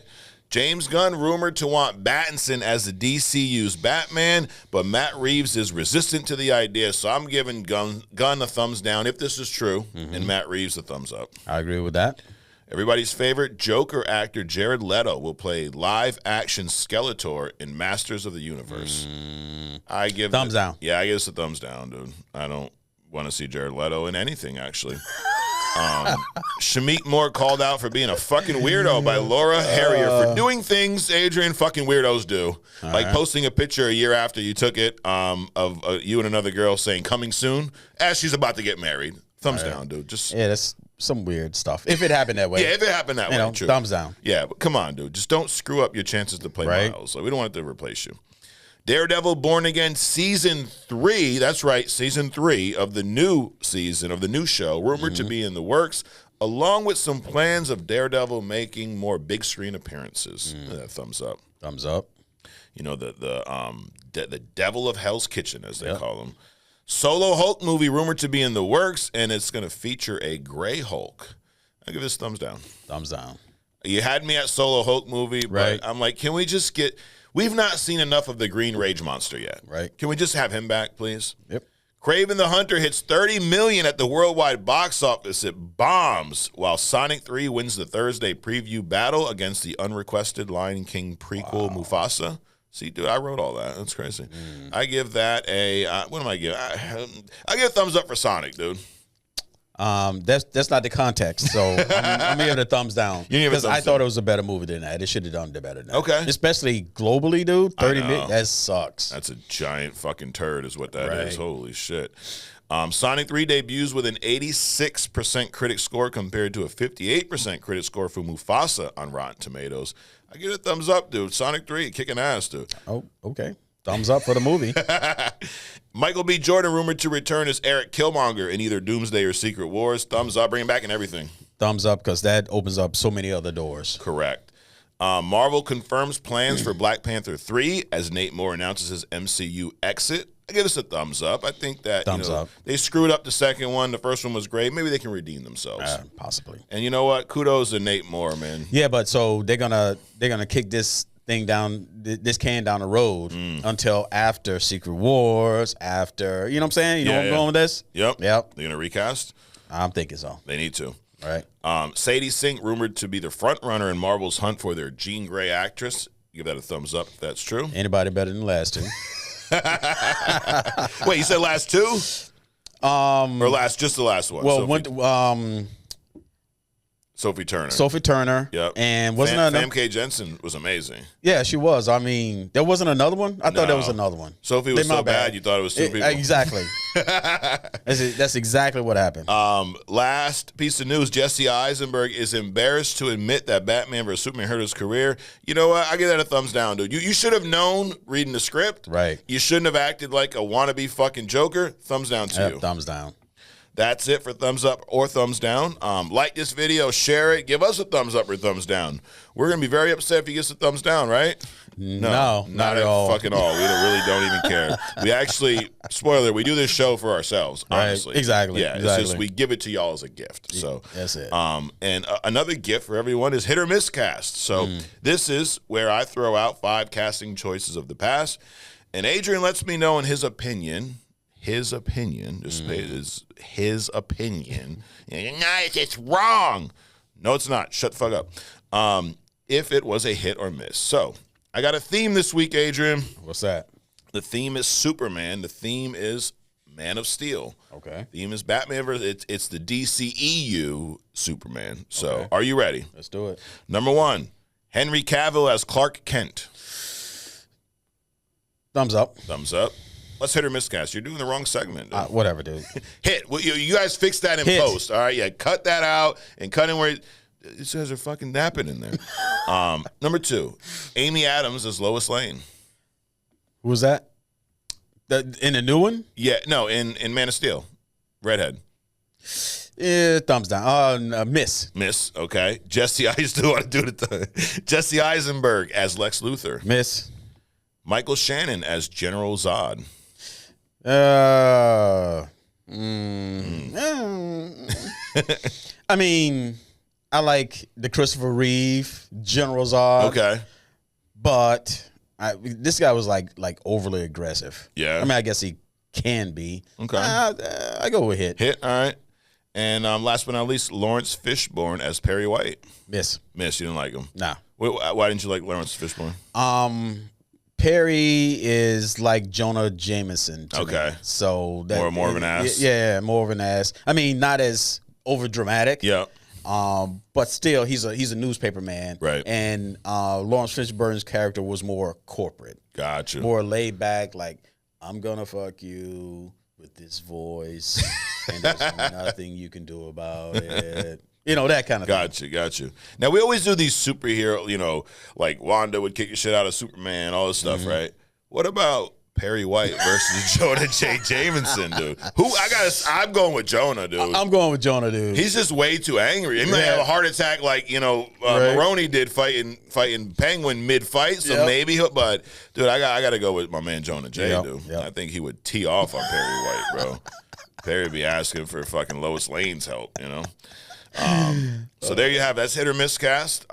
We are now going to talk about the show we teased this a little bit earlier, Creature Commandos. Prior to this show, have you ever even heard of Creature Commandos? I've heard them in reference once, but I've never really looked into them. Got it. And I never heard of them. Now, this DCU we've been talking about a lot today. This also, I bet if there was like a tracker going, we've said DCU more than we've said MCU on this show. That's the first time. Right. Dude, they're turning the corner, dude. Right. They're taking over. Maybe they're behind the drones. Possibly. Probably, yeah. Is Marvel's headquarters in New Jersey? No, I don't think so. Is anyone's headquarters in New Jersey? But what people don't know, I think, is that there's a lot of infrastructure in Jersey. That could be. So I always accuse the government of giving foreign terrorists, right? Yep. The playbook to destroy America. So I'm not going to say. Okay. But I think there's infrastructure in Jersey. Oh shit, you're teeing them off, dude. Right. But anyways, Creature Commandos.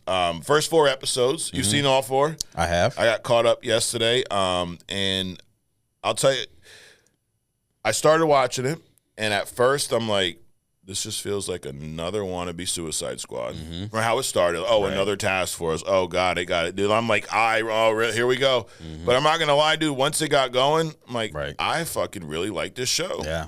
It's fun. Show. It's well written. The episodes are short, but a lot happens. It's adult. Right. It has enough humor in it. It's not over the top. But I enjoyed the hell out of these first 4 episodes. How about you? Gunn's a narcissist. He puts himself into the show. Yes. Now, actually, the only reason I didn't say that is I read about that prior to, and he did not. It was the animator did that as like a joke, and they left it in. Oh, okay. So because I was ready to like, bro, really, you put yourself as a character. So I guess I can give him a pass on that. Okay. I still, if it was me, I would have said take it out. Dude. Right. But that's me. I'm not making Creature Commandos. I didn't even know what the fuck they were until yesterday. Art style, you're a big art guy. Yeah. How'd you feel about the look of this? I'm good on the art style, so that was pretty cool. Yep, it looks really cool. The action's awesome. Yep. I wouldn't say it's not as good as X-Men 97, but it ain't much. If X-Men 97 art and action's here, the Creature Commandos is about here. Sure. It was done very well. Yep. The voice acting, phenomenal. Yep. And it sounds like for every character they casted a voice actor who could play that character in live action, because that was the whole idea. And this is something unique for these cinematic universes where the animated movie, these characters are also going to be played in live action, and the story also impacts the live action, which is unique. So sure. How do you feel about that? I like that. I mean, to me, animation should just be another universe in the multiverse.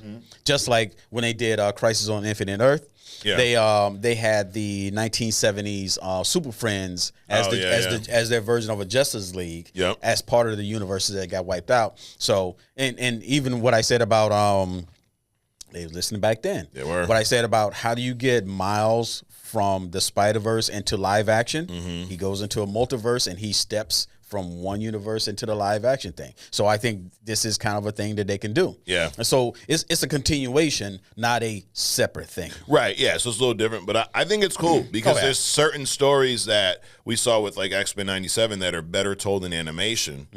That it translates better. Sure.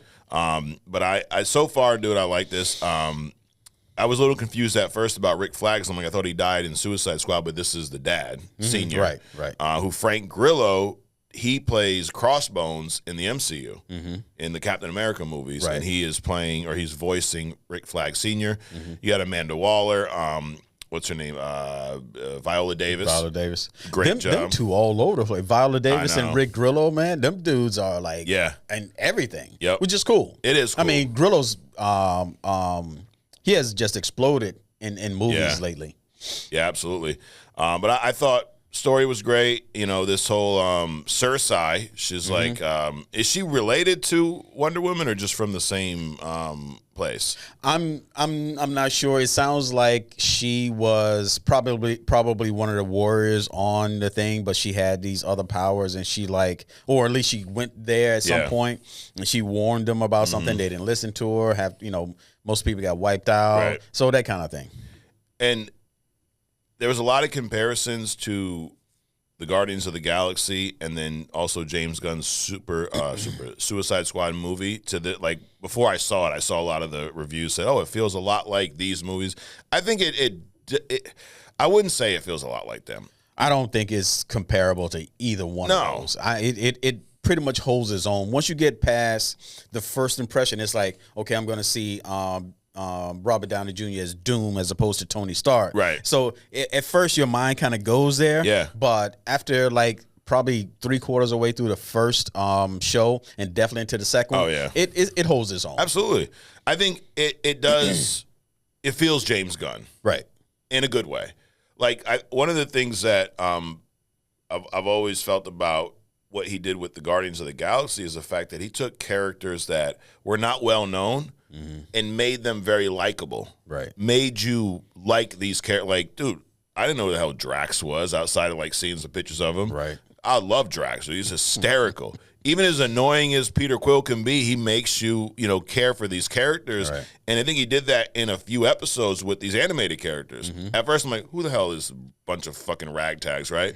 But dude, what's his name? G.I. Robot? Right. That's my boy, bro. G.I. Robot. He's hysterical. When he kills some Nazis, bro, calm down, dude. Yeah, exactly. Are those Nazis, sir? It's all he's about. Right. Who's the guy with the Phosphorus? Dr. Phosphorus? Dr. Phosphorus. Dude, first I'm like, this wannabe Ghost Rider motherfucker, right. But he was entertaining. No, my girl is the bride. Oh yeah, I love the bride. Dude. She's awesome. And then what they did with the Weasel in the last one, that was pretty. That was phenomenal. Because you know me, I do not like the Weasel. Matter of fact, up until the 4th episode, or was it the 3rd episode with the Weasel shit? I can't remember. But up until that episode, I'm like, damn, I wish we could redo our worst, comic characters. Because how did I forget about the Weasel? The Weasel, yeah. Dude, he's disgusting. And every time I'm like, and then they're petting him and shit. I'm like, God. Right. But yeah, they show how he was set up. And it's like, I find myself, I'm feeling bad for the Weasel, Adrian. Bro, it's like typical cop shit.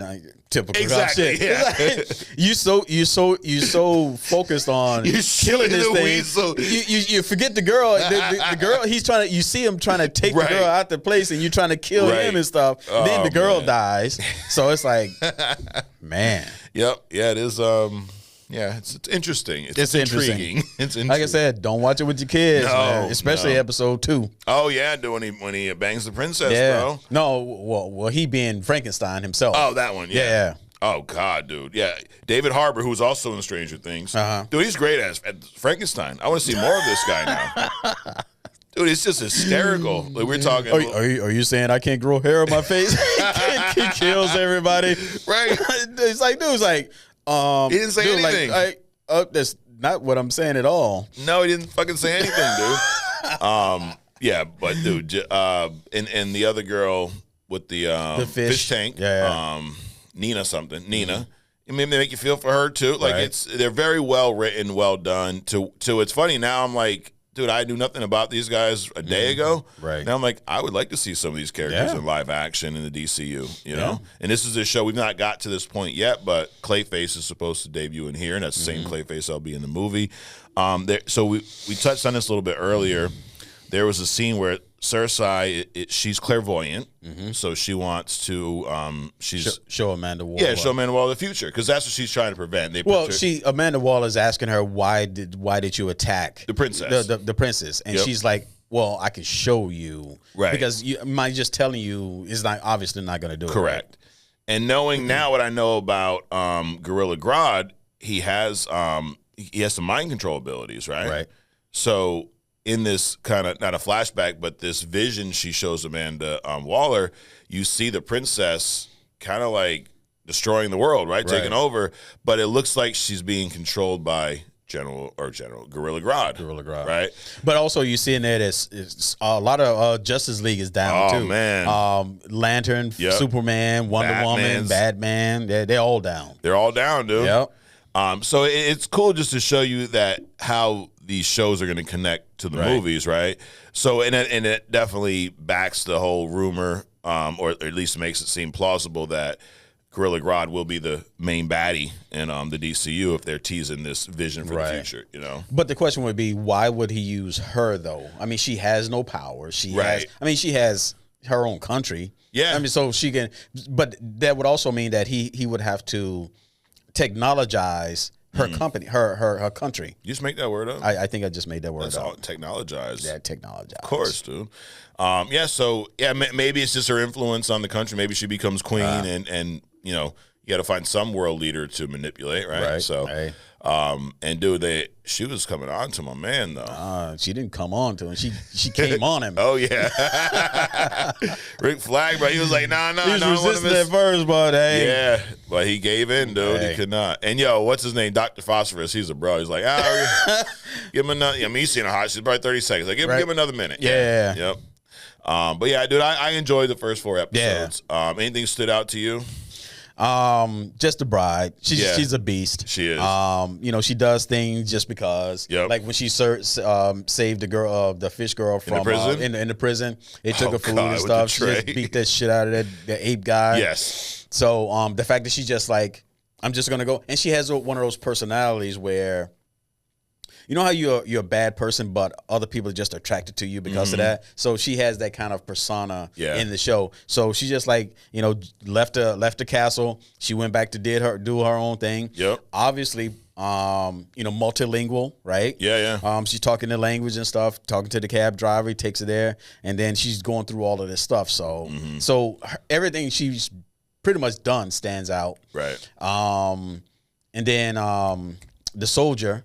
G.I. Robot. Yeah. That dude is just he's off. Yeah. He's just off. Everything's not he sees the entire world through a Nazi lens. Yeah.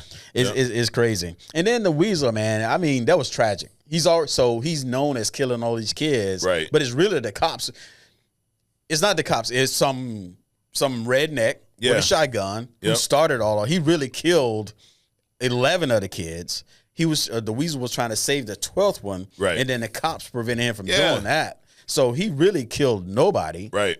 But he has this stigma, and that's kind of the theme with most of them, right? Or at least so far, they all have kind of been framed in a way. Like even the GI Robot, this guy buys him, right? And he's bringing over for the cause, and they find it turn out to be like some neo Nazis. You hear him in the thing, and the flag comes down, or they take something. He's like, oh boy. Yep. He knows what's about to go down. Yep. Yeah. So it's like they all kind of been wronged in a way. Yeah. Even and dude, how about the twist with the whole bride? He's making the bride for Frankenstein because he wants a wife now. Right. And the damn dude who creates her ends up being the one that bangs her. Right. And then Frankenstein catches him, dude. Right. Shit. No. Got a little greedy, dude. Got a little greedy. So, but yeah, dude, so far I'm looking forward to how this thing wraps up. Now, I'm not sure. Do you know how many episodes are in this show? I do not. Let's see. Well, we've seen 4 so far. Live time, we're looking this up because our interns can't do shit. 7. So we got 3 more, dude. The next episode drops on my birthday, Adrian, December 26th, the Iron Pot. All right. So who knows what we're gonna get. It was funny too. The last episode is called Chasing Squirrels, and we learn about the whole Weasel's background through his dream he's having, right? Mm-hmm. And then I think Nina says something to the bride, like, what's going on? Because he's like freaking out. Right. And she goes, he's probably just dreaming about chasing squirrels. Right. Literally, like he's having this crazy ass, recollection of what happened. So, but yeah, dude, so far I'm liking it. This is definitely, did it exceed your expectations when you first heard about this? Do you think it was going to be good or no? I didn't have any expectations about it. I just saw it as another animated show that I could potentially, look at. Yeah. Because I just got watched what's his face is Gods of something. Oh, Snyder's? Snyder's. Yeah. Whatever the name, or something Gods or whatever. The big Norse that was orgy. Yeah, that was epic. So that was good. I got to check that one out. And so far, I mean, our buddies at Rotten Tomatoes, the critics have given us a 95%. So it's highly rated, Adrian. So yeah, I'm liking it, dude. I definitely am. Moving on, we got a little We Respond. So last week we had our boy Chris here, of Chris Boyle Art. He shot me a text, so we'll open up We Respond. He wanted to thank. There's a few guys that watched our show that went on and bought his comic book. Nice. So thank you for supporting, our fellow creators. We Respond. The first comment comes from Freedman7567. This is funny because he says, I would love it if you guys did a segment, one episode, where you took hot takes from fans. For example, my hot take is Andrew Garfield is the best live-action Spider-Man, and The Flash is the best comic book movie to come out since Endgame. Yes, I know. Put the cuffs on and take me to jail. So it's a lot to unpack here. Number one. Right. You literally chose the two worst movies ever. Yeah. And they're your favorites. Absolutely. The other thing is, the segment you're talking about, bro, you're on it right now. It's called We Respond. Where have you been, dude? We don't do this one episode. We do it every episode. But anyways, now, Andrew Garfield being the best live-action Spider-Man, I think that goes to Tom Holland. I don't dislike Garfield. You do. You're not a fan. You put him up there with Mark Ruffalo almost. Yeah, pretty much. But the bigger issue here, The Flash is the best comic book movie to come out since Endgame. I mean, dude, we've had Guardians of the Galaxy 3. I mean, we've had Spawn. We've had, Spawn. Well, not really, but. I mean, not Spawn. We've had Blue Beetle. Black Adam. Madam Web. Oh, the Morbius. No. Kraven. The other bad one. Nope. Damn, too many bad ones. The three. The symbiote. Marvels. Oh, Venom. Yeah. Dude, it's the cold, man. It is. Yeah, the cold's getting brain freeze. But even that, I would say that all three Venom movies are better than The Flash. Oh, yeah. 100%, dude. Yep. I just, in all those, you could argue, they're all bad movies, so whatever. Right. But The Flash is no way, shape, or form better than Deadpool and Wolverine. No way, shape, or form better than the Guardians of the Galaxy 3. So, Friedman, you're off on both. Number one, you're asking us to do a segment we already do. So, anyways, moving on. Anxiety Eater 8949. Since you guys have superpowers, you should call us your sidekicks. We're looking for a name for everyone. Sidekicks, maybe. Sony should just release 8 minutes movies from now on, because that's about the only amount of time in each movie that is good. That's a good one. Yeah. Sons of Sekhmet's back, Adrian. He says, hi, guys. Hi, Sons of Sekhmet. Another great episode. I saw Kraven today. Agree, 6 out of 10. That's a fair rating, right? Fair. I'd say 5, but I'm not gonna throw a flag on 6. Who was the character who would memorize people and count 1, 2, 3? I like Kraven's use of the blowgun for stealth. Wasn't that Calypso that would mesmerize them and count 1, 2, 3? Yes, that was Calypso, I believe. He says that. Wait a minute, no, that was that her mom or her? No, that was like her the lady who gave her the potion, right? Wait a minute, what's the question? Who was the? Oh no, I'm fucking losing it. It was the guy. It was the guy. Yes, who would mesmerize. He would go 1, 2, 3, right, and he'd like move behind him and shit. Yeah, I forget his name. No, it's not Calypso at all. No, it's not. No, it's the guy who was. God, I don't remember, dude. We're not experts here, Sons of Sekhmet, but I thought he was cool. The powers look pretty cool. You know what a fan of his? Nah, it's bullshit. It's bullshit. But he says that he liked Kraven's use of the blowgun for stealth. Okay. Yeah. I didn't. That was cool. I mean, we literally haven't seen that. I mean, I don't actually ever remember seeing a movie where a blowgun was used. Ace Ventura. That was pretty cool. When Nature Calls. Oh, my God. Yeah, you did. You did go back there. I didn't really feel like he was the villain. Exactly. He was more like an animal nature-inspired Punisher. Thoughts. My thoughts are that's pretty accurate, and that's one of my issues with the movie, honestly. Yeah. They made him, because the movie didn't have any superheroes in it, he was a superhero of the supervillains. Correct. Which we don't need. We don't fucking need. So, Sons of Sec Matt, you're on to something, bro. Never Fail 032 says, Mike and Adrian never fail to deliver. Wait, he named himself after us. Never fail to deliver. I got a question for y'all. If you could take any version of Batman and 3 Batman villains from any live-action movie, okay, so of all the Batman films, pick one of those versions. Could be George Clooney, could be Battinson, and 3 villains from any of these movies. So it could be, you know, Jim Carrey's Riddler, Michelle Pfeiffer's Catwoman, right? And make the best Batman film. What is your lineup? And he says, I hope you can understand this. Well, we can understand it. Never fail, because we're not dumbasses. Christian Bale as the Batman, Bruce Wayne. Yep. And then the villains would be Michelle Pfeiffer's Catwoman. Okay. It would be DeVito's Penguin. Okay. And it would be I get back to you in the third one. Okay. No Joker? Joker. What's his face? Keith Ledger? Keith Ledger's Joker. Okay. That'll be You like to call him 3. Keith for some reason. You like to change his name. You like to call him Keith Ledger. Heath Ledger. Whatever. You don't want to get upset. You know, It's not his name, Adrian. So I would say Battinson, of course. Yep. Heath Ledger's Joker. I'd love to see those two go at it. Right. I'm not gonna pick Michelle. I want to go Michelle Pfeiffer, but you did. I don't want to copy your list, Adrian. You know, I'll keep my eyes on my own paper. Go Kravitz. Kravitz. We already seen that though. Battinson. If I had a Battinson against somebody else, it would definitely not be Tom Hardy's Bane. No, you know what? I'm gonna have to go Michelle Pfeiffer's Catwoman. Yeah. Joker, Catwoman, and then last but not least, I would put him up against Tom Hardy's Bane so he can beat the living shit out of his little ass. Yeah, I think I would go. I would go those two. God, who would the third be? Holy shit! You know what? Scarecrow. We'll use Cillian Murphy's Scarecrow. Why not? Okay, that'd be my 3. So there you have it. Never fail. John Bonvon's back. Dude, he's on all the time. John Bonvon says, Adrian, we had a question. I love when they answer our questions for us. Okay. So we were talking about Venom 3 last week with Chris and that little symbiote piece. We were like, we don't know where it is. Did it stay? Did it not? Who knows? So he solved the riddle for us. He says that the Venom piece is still there in that bar. Here's the timeline. All right, so listen up, everyone. Eddie transport to the MCU. Doctor Strange makes everyone forget Peter Parker, right? Eddie then sheds a piece in that bar. Eddie's then sent back to his universe. Symbiote moves on the bar.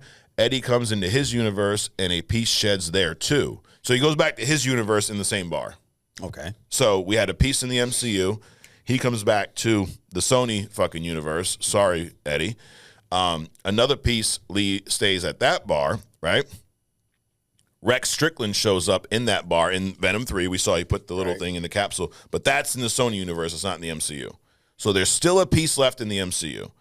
The timeline and continuity of the MCU is my forte. I'll take my nerd glasses off now. You know what?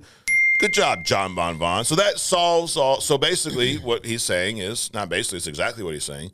There's still a piece of the symbiote in the MCU. Got it. So we're all cleared up. John Bonvon's big on these lists. So he has a list of all of the all Marvel movies. And what I needed to point out here is he says the worst Marvel movie out of all 73 movies is The New Mutants. And he has Kraven the Hunter as the next worst. And he actually has Madam Web as a movie that's better than Kraven the Hunter. I was with you in the first time. Like, how does that? And then I asked him, and he goes, Kraven just dragged on and on. I was waiting for it to move on. Now, we did say it was stuck in second gear. The acting in both movies were shit. The action was cool when there was action, but that's just me. Am I getting a buzzer now, bro? You already got the fucking buzzer. But we respect your list. So, anyways, moving on. Well, actually, does that surprise you that anyone would think Madam Web's better than Kraven? Yeah. It doesn't surprise me, but I'm not surprised if that makes any sense. Okay. I would kind of like put Madam Web at the bottom and then go up. Yeah, I don't think there's a comic book movie that's worse than Madam Web. Right. I really don't. Wait a minute, was it Eternals in there? Yeah, he has Eternals at 65. He has it better than Thor: Love and Thunder, better than Apocalypse, better than Dark Phoenix, better than Elektra, Howard the Duck, and then the other 3 that we named. So, wow. Yeah, that's probably not a horrible spot for that. Yeah. But anyways, moving on to Kemosabe Sensei. If money wasn't a factor, what's one character or group that may not be well known that should get a movie? I already know what you're going to say. Alpha Flight. Alpha Flight. Yeah. Which I definitely agree with that. Now, I guess Spawn's probably not a good one because he is kind of well known, but he needs to get that other movie. Yeah, I mean, I would definitely be down with Alpha Flight. Is there somebody else that would stay? No, I would go with Alpha Flight. Yeah. Yeah, I think that would be a solid movie. I think something, a character after that, maybe Namor.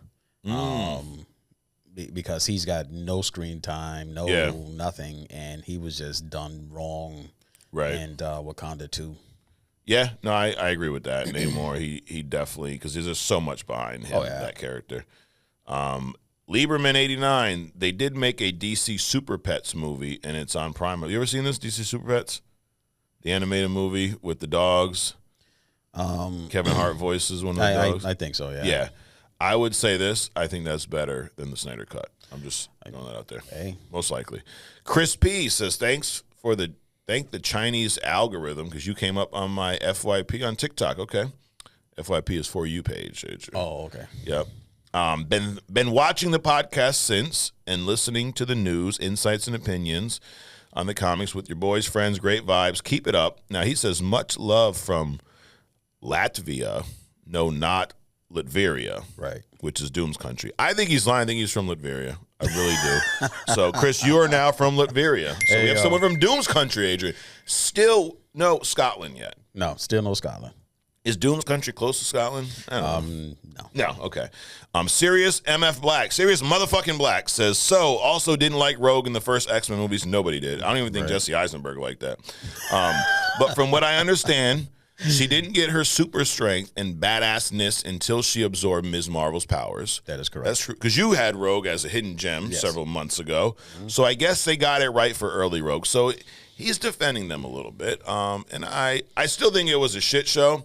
Yeah. But I see what you're saying. It was early Rogue.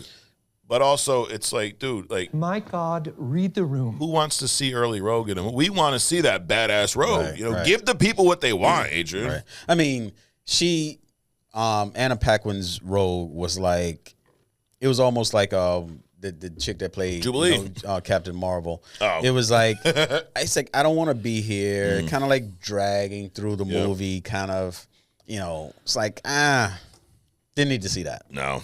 Broman Williams is back. He says, what's up, Mike and Adrian? And now Chris. Chris is just every once in a while, I guess. Yeah, We'll bring him back. We'll bring him back in a few months. But he's got a WWE hot take for y'all. Cody Rhodes' title reign has been mid at best, and Jacob Fatu is being held back by the bloodline. Okay. Before I get in the second part, I do say that Cody Rhodes' title reign has been kind of mid. So in wrestling, Adrian, there's a good guy and a bad guy, right? Mm-hmm. And the best stories are usually told when the bad guy has a championship and he's doing everything in his power to keep it, cheating. Sure. Bunch of people helping him out. So that was the story that was told. Roman Reigns had the title for like 1,300 days, something like 3-4 years straight. Mm-hmm. And he would have all these great matches, and then some of them he would win straight out. Some of them people would help him. So when Cody Rhodes finally beat him, as you can imagine, it was the ultimate payoff. Right. It was the endgame moment, though. Oh, my God, right? One of the issues in wrestling, pro wrestling, is when the good guy has the belt, the stories are not as compelling. Because nobody wants to see Captain America just beat the shit out of everyone. Right. What they want to see is him persevere, right? Right. They don't want to see the bad guy beat the good guy. Correct. But you have to have the bad guy beat the good guy in order for the good guy to come back and beat the bad guy, right? So the problem that Cody won the belt in April, and the story has not been as intriguing as it was when he was chasing, right? So they always say the money's in the chase. So I would agree that his title reign has been a little mid. Jacob Fatu, who I mentioned before, is he being held back by the – it's hard because He's in the bloodline. He plays a big role in the bloodline. But do I think if he was on his own, would he be a bigger star? Absolutely. But question for Mike, that's me. Who do you think should dethrone, just in case anyone's confused, who do you think should dethrone Cody for the title, and who should dethrone Gunther? His picks are Kevin Owens for Cody and CM Punk for Gunther. So, because that's a big piece to wrestle into, Adrian, is who wins the belt, right? Because you're basically putting a lot of the company's success on this one character because you're making him the champ, right? Is it someone that can have, can put butts in the seats, as they say? So for Cody, who should dethrone Cody? That's a tough one, dude. I think in some way, shape, or form, the belt should go to the bloodline. It should go to Solo. I mean, I was thinking that crazy would be Jacob Fatu dethrones him, and because Solo's such an ass, he takes the belt from Jacob. I mean, it's just crazy. It's wild. Maybe it would happen. And Gunther, I think who should dethrone Gunther is Randy Orton. Now Randy is a third-generation star, so his father, grandfather both wrestled. He's a 14-time champ. You probably heard the name, Randy Orton. Yep. Phenomenal. I've heard the name. Yeah. I've heard Rhodes is this kid. Dusty Rhodes' son. Yep. I've heard that. Yep. So it's back in your era, dude. Oh, yeah. But I actually would like, because they had a couple great matches, I'd like to see Randy Orton with another title reign and him dethrone Gunther. So that's my thought, bro, man. Arm Stew's back, and we know it has nothing to do with body odor. It's his name, Armani. If all the live-action Batmans was locked in a room together, who's making it out alive? Battinson, obviously. All of them, Adrian. Adam West, too. Yes, all of them make it out? No, yes. Who would make it out alive? Who would win? Well, it definitely wouldn't be Adam West. No. Let me see. Let's look at this logically. Yeah. Who would not make it out? West wouldn't make it out. Okay. Clooney wouldn't make it out. Kilmer wouldn't make it out. Keaton, no. Keaton. So we're talking about Battinson and Bale and Affleck and Affleck. And Affleck's a killer. I'm thinking Affleck.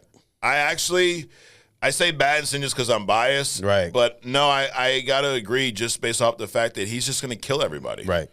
Yep. So Battinson, there it is. Affleck. No, Affleck is making out. You said Battinson, like shit. Because they're just like there's a Freudian slip. It's like you're dying and you're actually thinking about the person that you love, but you say their name and they get arrested for killing you because the cops think that you. So that's what you just did. Wow, that's drastic. But all right, I got one for you though. Here's why Battinson's gonna win. Oh boy! All he's gonna do is say this. Martha. We know that's Batflick's kryptonite. Now, technically, Batman didn't say that. True. Superman said that. Yeah. So he probably wouldn't say it. Yeah. Exactly. All right. He definitely wouldn't say it. I because agree. Batman, he wouldn't slip up like that. True. Only Superman would slip up like that. Only Superman. Yep. So Batflick, as they call him. Batflick. It's funny. The next commenter here is afflict, not Affleck. Afflict. Oh. Okay. So afflict, as in afflicted. Yeah, I think so. An affliction. Some of us have afflictions, Adrian. Are you born with these afflictions or do you acquire? We don't know. Know. I have an affliction for saying inappropriate things on this show sometimes. So, it's that. Language. What are y'all's thoughts on seeing multiple big villains working together at the same time? Would love to see Magneto and Doom on screen. Oh, yeah, dude. My feelings are you don't like it, or you don't like those two. That's too much. Okay. I mean, first of all, Victor's ego is going to kick in, and he'll turn on Magneto and try to either destroy him or take his power. So let's watch it. Let's do it. Actually, as I'm saying that, that'd be pretty cool because that's exactly what Doom is going to do. Correct. I think it'd be more true to the comics because we do see villains and usually working together in some way, shape, or form, right? And I think sometimes with movies, it's so like we got to have a group of good guys. We have the one big bat. Like let them team up, dude. Let the villains have a little team up too, So I'm down with that. Afflict. Pure Venom says, "Hey guys. Awesome episode again. Thanks for the response, of course. Oh, this is our bus driver friend. Can't let the kids listen to the pod on the bus. Language, LOL. I'll take the blame for that one. Language and references. Right. Like, don't watch Creature Commandos. Definitely don't watch that. And he says that Keaton is not the best Batman. I have to go with Adrian. The best Batman's Bale. So you got one there. He says, sorry, Mike. And by the time this comes out, Merry Christmas. Well, Merry Christmas to you too, Pure Venom. Absolutely. Nick Charlock says, commenting all the way from Plymouth, England, dude. Plymouth. We're getting there. We're getting there. England was fun. Yeah? Yeah, I was in London. Oh, yeah. Yeah, when you were in the Navy? Yeah. Okay. It was fun. Did you go to Plymouth? But I did have a Jack the Ripper moment. Really? I was crawling out some spaces. Okay. To remain unnamed, and it was early in the morning. Yep. Had a little fog going on with the cobblestone. Oh shit! I had this moment. I'm like, dude, this is it. This is it right here. Were you ever in Plymouth, England? I was not. Okay, well, Nick Charlock is, and he says, amazing podcast as always, gets me through my night shifts. Question, after Marvel paid billions for Fox, which included X-Men, Fantastic Four characters, do you think they would fork out a similar amount for the full Spider-Man rights because Sony just ain't going to give them up for cheap? I think they would. I think they should. I think if they were smart, they already have a fucking offer in already. And I agree with all that. Pay for it, dude. Spider-Man's worth it. Oh, yeah. Dude, if I had billions, I'd buy the Spider-Man rights. Sure. And I've never made a movie, but if we could do better than what they've done recently. Right. I mean, I would buy that property just to put it on the shelf. Yeah. Even if I just never did anything with it, I would buy just to, but they will, of course. Oh, absolutely. So I would just buy just so they wouldn't have it. Correct. And that's all of our YouTube. So I got a few TikTok. This is going to be a theme here, Adrian, from now on. I'm going to have more YouTube comments than TikTokers. Because YouTube, they're our core fan. They're our sidekicks on YouTube. You TikTokers, I don't fucking shit. Damn. Yeah, I'm just kidding. It's all love. Matter of fact, our first TikTok commenter is Love and Fitness. He says, every other Sony movie is better than Madam Web. Agree with that.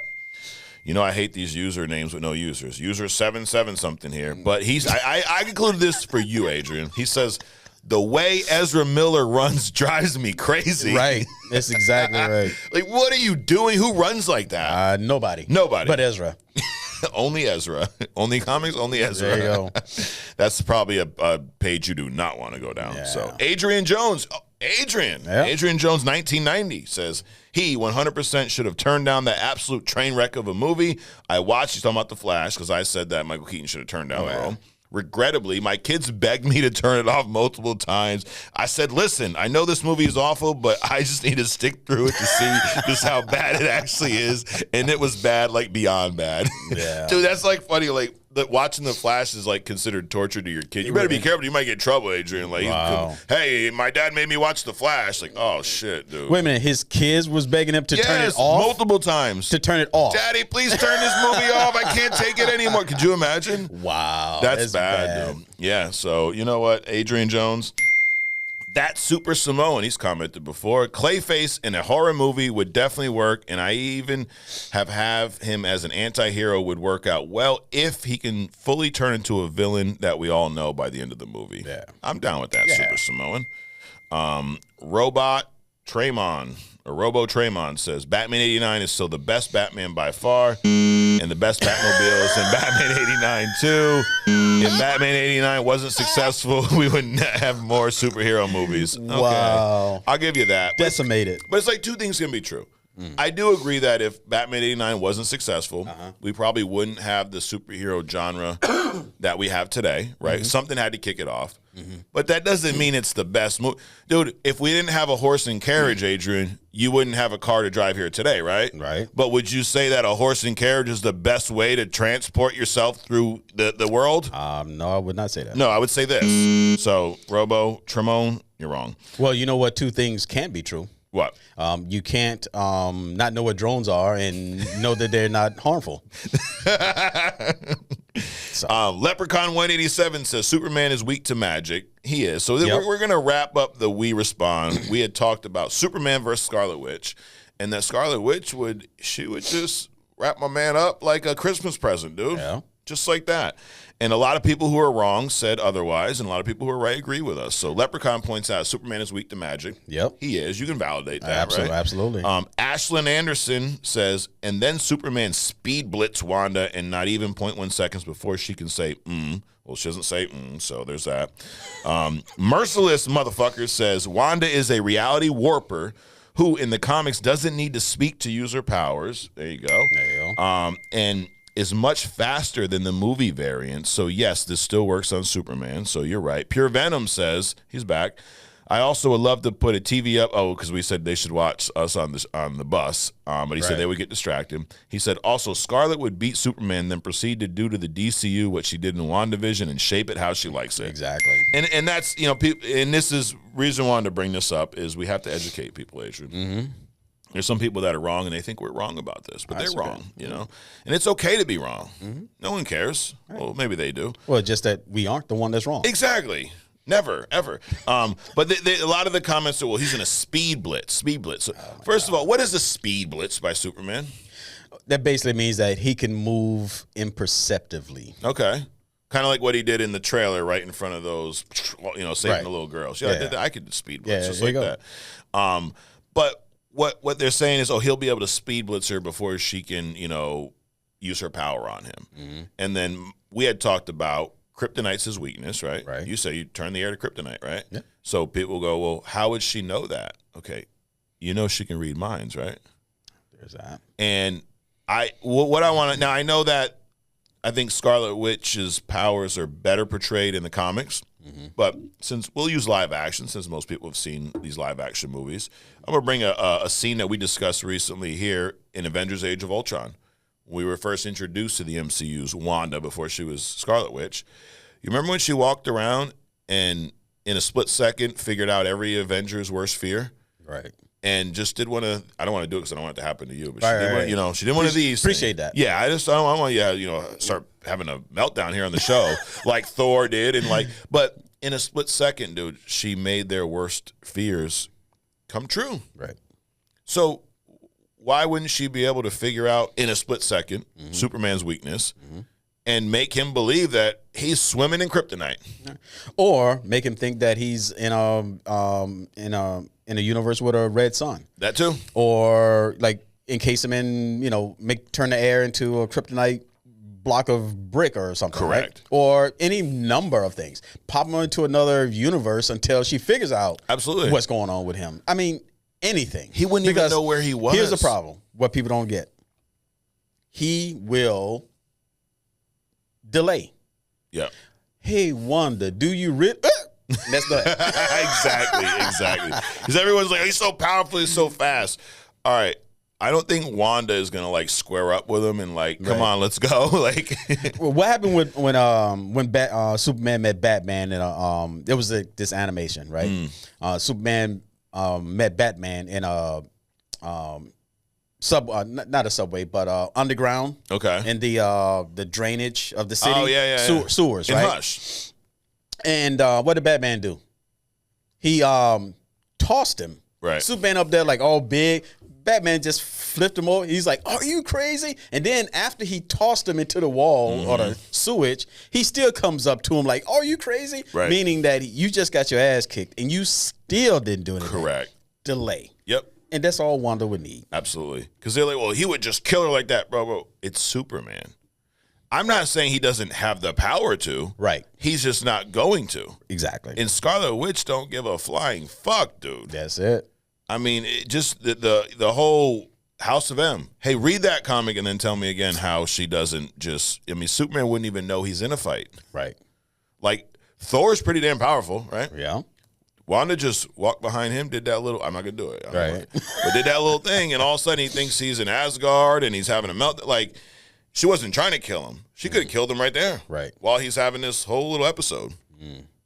Yeah, so again, it would be so quick. It would be in the post-credit scene of the new DCU. Right. So yeah, I think to your point earlier, why is Superman in the snow all bloody? He fucked around and found out, dude. Yep. He went one-on-one with Scarlet Witch and found out the hard way. So tiptoed over into the MCU, and that was it. Absolutely. Came back with it. I mean, even his dog got changed, dude. I mean, his dog was electrified. Right. So there you have it, dude. That is Superman vs. Scarlet Witch. That is our We Respond. Appreciate all the comments. Keep them coming. Merry Christmas to all y'all that are watching. All of our now our only comic sidekicks, I guess. Adrian, we have a hidden gem today. It's not so hidden, right? No. But it's a hidden gem because you're going to tell us some stuff that I believe a lot of us don't know about this character. Right. So this week's hidden gem isn't a hidden gem because I've done them before. Okay. But so this week, what I'm gonna cover is the hidden gem that I think is just the most awesome. Next week, I'm gonna cover like the hidden gems that was even hidden to me. That I found out they were just even more awesome than I would have ever given them credit for. So, but anyway, this week's hidden gem is, again, Dr. Doom. And I'm bringing up Dr. Doom because of the Fantastic Four movie that's coming out. You know, my man's Robert Downey Jr. is going to play him, so that's pretty cool. But I just wanted to bring out some more stuff about Doom that I didn't even mention back then, right? So, not going to go into his history. Yeah, he's Latveria's king or prime dude. He's their king. He's their everything. They love him, even though he's a dictator, right? Doom's whole thing is he's a monarch. So his whole thing is that he's going to protect Latveria, right? His thing is like, well, I'm going to protect humans as a general principle, but he will go up against anybody. He will go after anybody to get his thing. He's a super villain, but he's somewhat of an anti-hero too, because he has worked with other superheroes, you know, as long as they fall in line with what he needs to have done, right? So he'll work, even though he hates Reed Richards, right? But he's worked with the Fantastic Four. As a matter of fact, so I'm just going to get right to it, right? Some of the things that make him just awesome. He's a super level intellect, right? Yeah. First and foremost, his mother was into magic, right? She got kidnapped by a demon. His whole thing was, in the whole beginning, so going back in college, while he and Reed going back and forth, he tried to create this machine. This is how he got his scar. And they met in college. He tried to make this machine that would actually allow him to talk to his dead mother. Okay. But dead in comic books isn't really dead. Right. You're just kind of like maybe in a different universe. In this case, he thought her soul was in hell, and actually her soul was in hell, right? Okay. She was just preoccupied. She wasn't really pretty much. Yeah. You know, getting digged down by, you know, the devil and stuff. Damn. So Language. So he tried to create this machine that would allow him to talk to his mother and try to eventually get her out. Well, so the machine exploded. Now, what I didn't mention before was it didn't just explode because of he didn't know what he was doing. Okay. So apparently Ben Grimm went around and did this little college prank, right? Damn. And actually tampered with his machine, which today he feels bad about, but he still won't admit, right? I mean, with all of his power, he can stand behind Reed Richards or Sue, right? But he still won't admit. So today, Doom still thinks that Reed is the one that tampered with his machine that caused it to blow up. Really was thing. Right.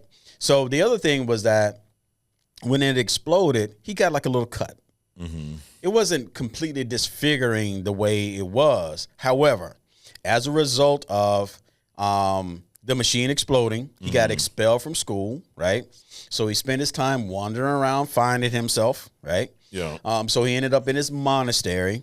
They taught him all of this stuff, and then when he was getting ready to go, so they taught him all this, you know, martial arts stuff, the languages, the magic. He got more into magic, but he was gonna announce himself as Dr. Doom, right? But when he made the mask, so remember he had like a little scar from the little cut from the explosion, but he was so anxious he didn't wait until the mask. And this is the version that I remember. This is when John Byrne, I think, was drawing the Fantastic Four. Okay. He was in such a rush to put the mask on, he didn't let the mask completely cool. So when he put it on his face, it pretty much scarred his face. Okay. It actually permanently, in some versions, it permanently attached the mask. It's grafted the mask to his face. So before that, he just had like some scratches, some scarring. Right. It wasn't as bad as the disfigurement that we know that it is today. So a couple of things. One, he blamed Reed the whole time. Right. It's actually Ben Grimm thing. The other thing is we think he's scarred from this, you know, whatever, shit gone wrong, but actually he fucked his own face up. Correct. Damn. Correct. So anyway, so he leaves the monastery. He goes off and he goes back and reclaims Latveria and so on and so forth. But some of the awesome things that he's done, right? So he created, not only did he create a machine to go back and forth, because remember, his whole motivation, besides Sue, right, is to get his mom from Mephisto, right, who's got her strapped up, abusing her, blah, blah, blah, blah, blah. So he's trying to get his mom from Mephisto, who's in hell. But he also created a machine that allows him to go back and forth to heaven. So these are things. So Reed is very smart in areas, but then there are things that Reed can't do. Yeah. There are things that Reed can do that Doom can't do. For example, one of the other things that Doom did was he was able to temporarily give Ben Grimm his ability to transform into a human, right? But it didn't stick. But Reed was able to do that permanently. Yeah. However, Reed was absent for whatever reason, probably Doom's fault, in some dimension. And this is when Sue she previously had a miscarriage with Valeria. And Valeria is, the reason that her name is Valeria is because Doom named her. The reason that, I get into that. But anyway, Valeria. Doom named Reed's daughter? Correct. What in the hell? Hey, I get to it. All right. So Valeria was Doom's love before he went to college. Okay. He got attracted to New York by this professor because of all the stuff Doom was doing, in his own country. So somehow his wife, his love got killed or something. But anyway, so Johnny went after Doom because Reed was gone, and he calculated. Well, Johnny's dumb.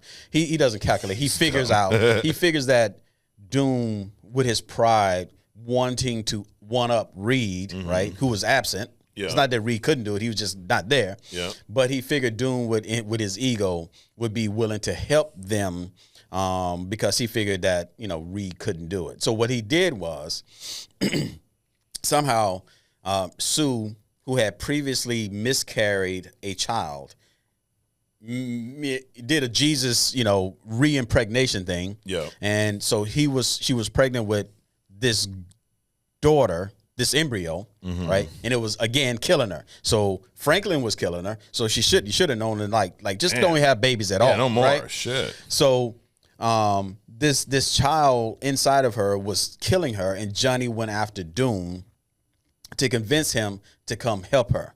So Doom did two things. One, at that time, Reed had created this technology because Johnny couldn't flame off. Okay. Right? So Doom fixed that.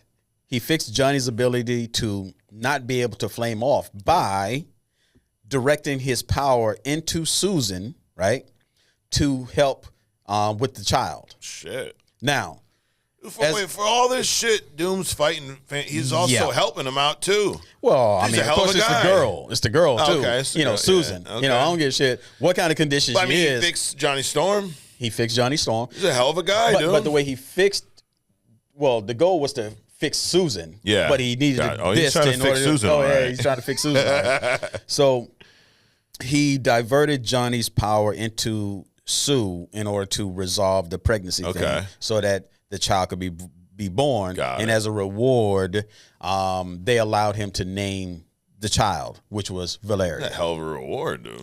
Hey.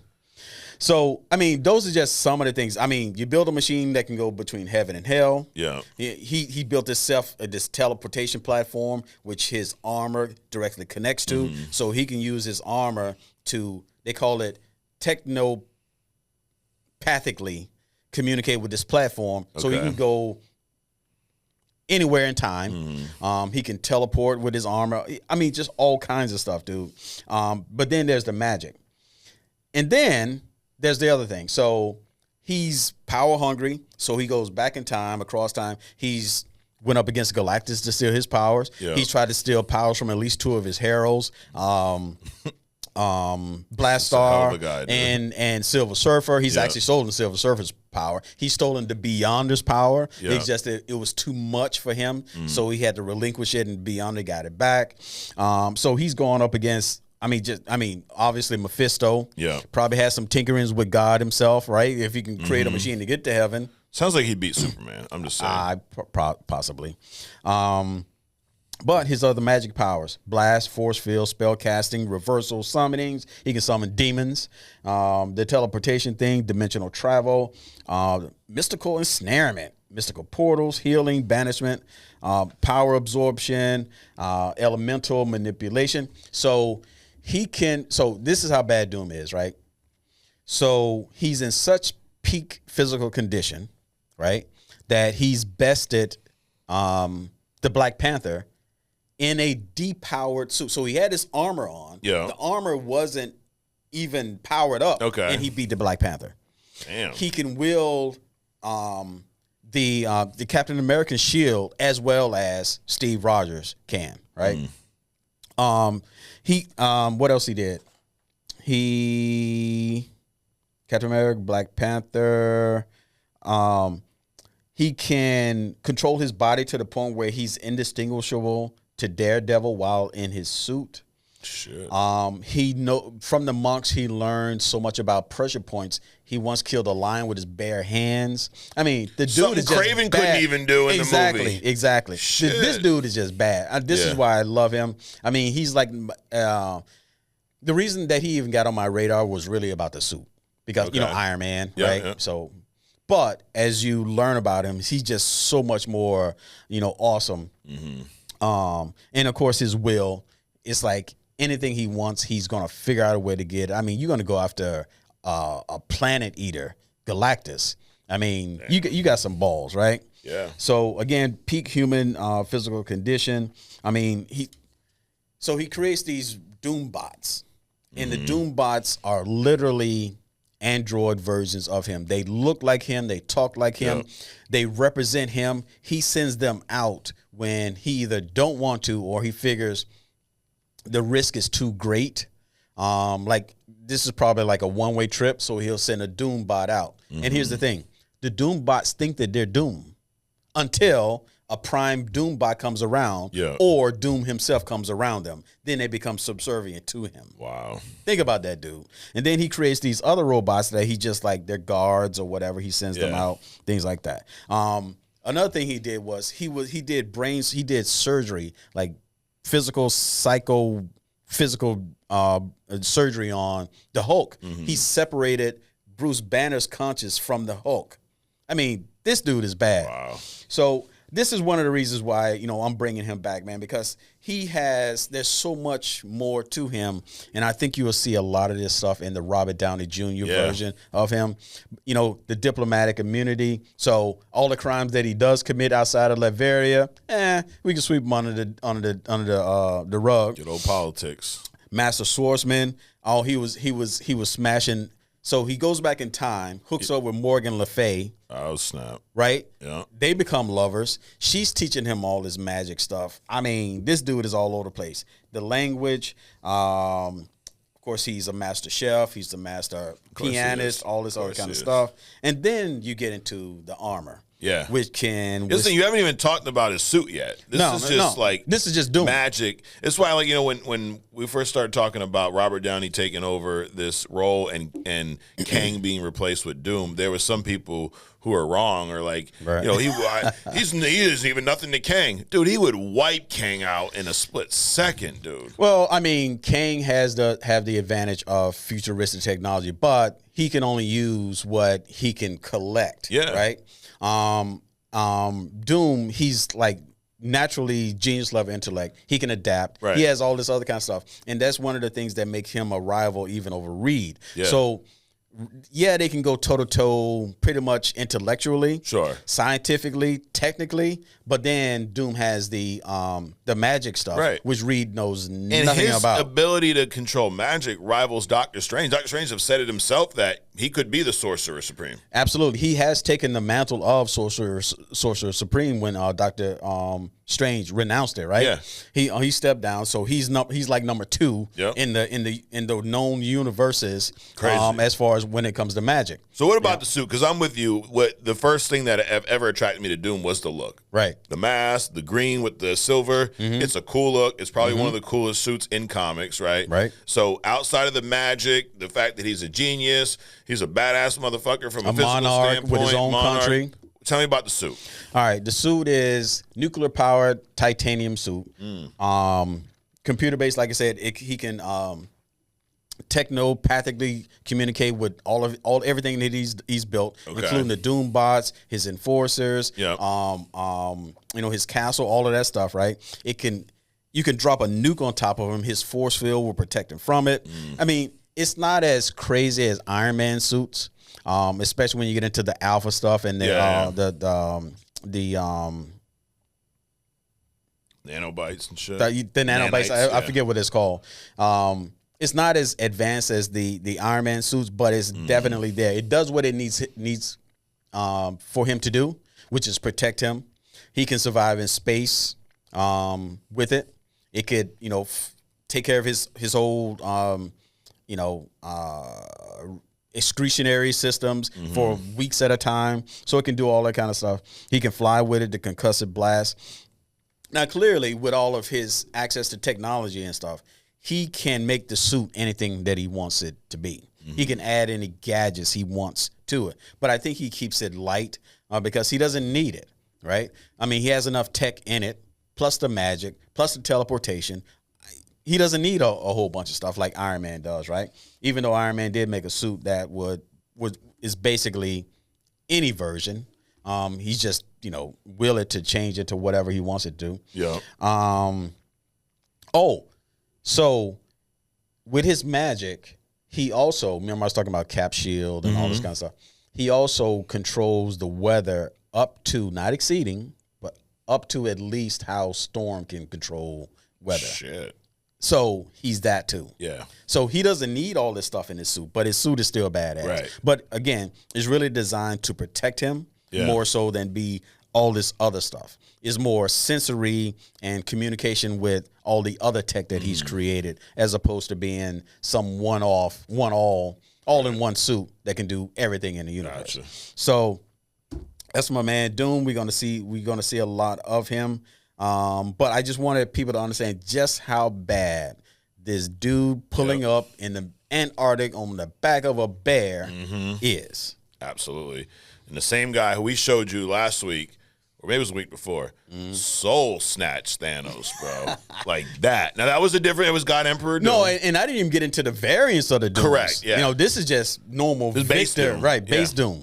Base Doom's a badass motherfucker. Yeah. But in hearing this, because this would be a revisitation, because you've done Doom in the past, but hearing all this now, I'm a big Jonathan Majors guy from an acting standpoint, from Kang, He Who Remains, but I think that the shift to Dr. Doom, forget about the actors behind it, just the shift to Doom, I think is an improvement over Kang from a big baddie standpoint.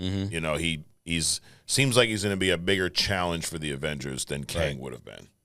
Yeah. So, dude, Dr. Doom, I'm with it, bro. Oh, yeah. I'm for it. Yep. I want to move to Latveria with our guy from We Respond, dude. There you go. Check it out. Hey, bro, let us know what it's like living in Latveria.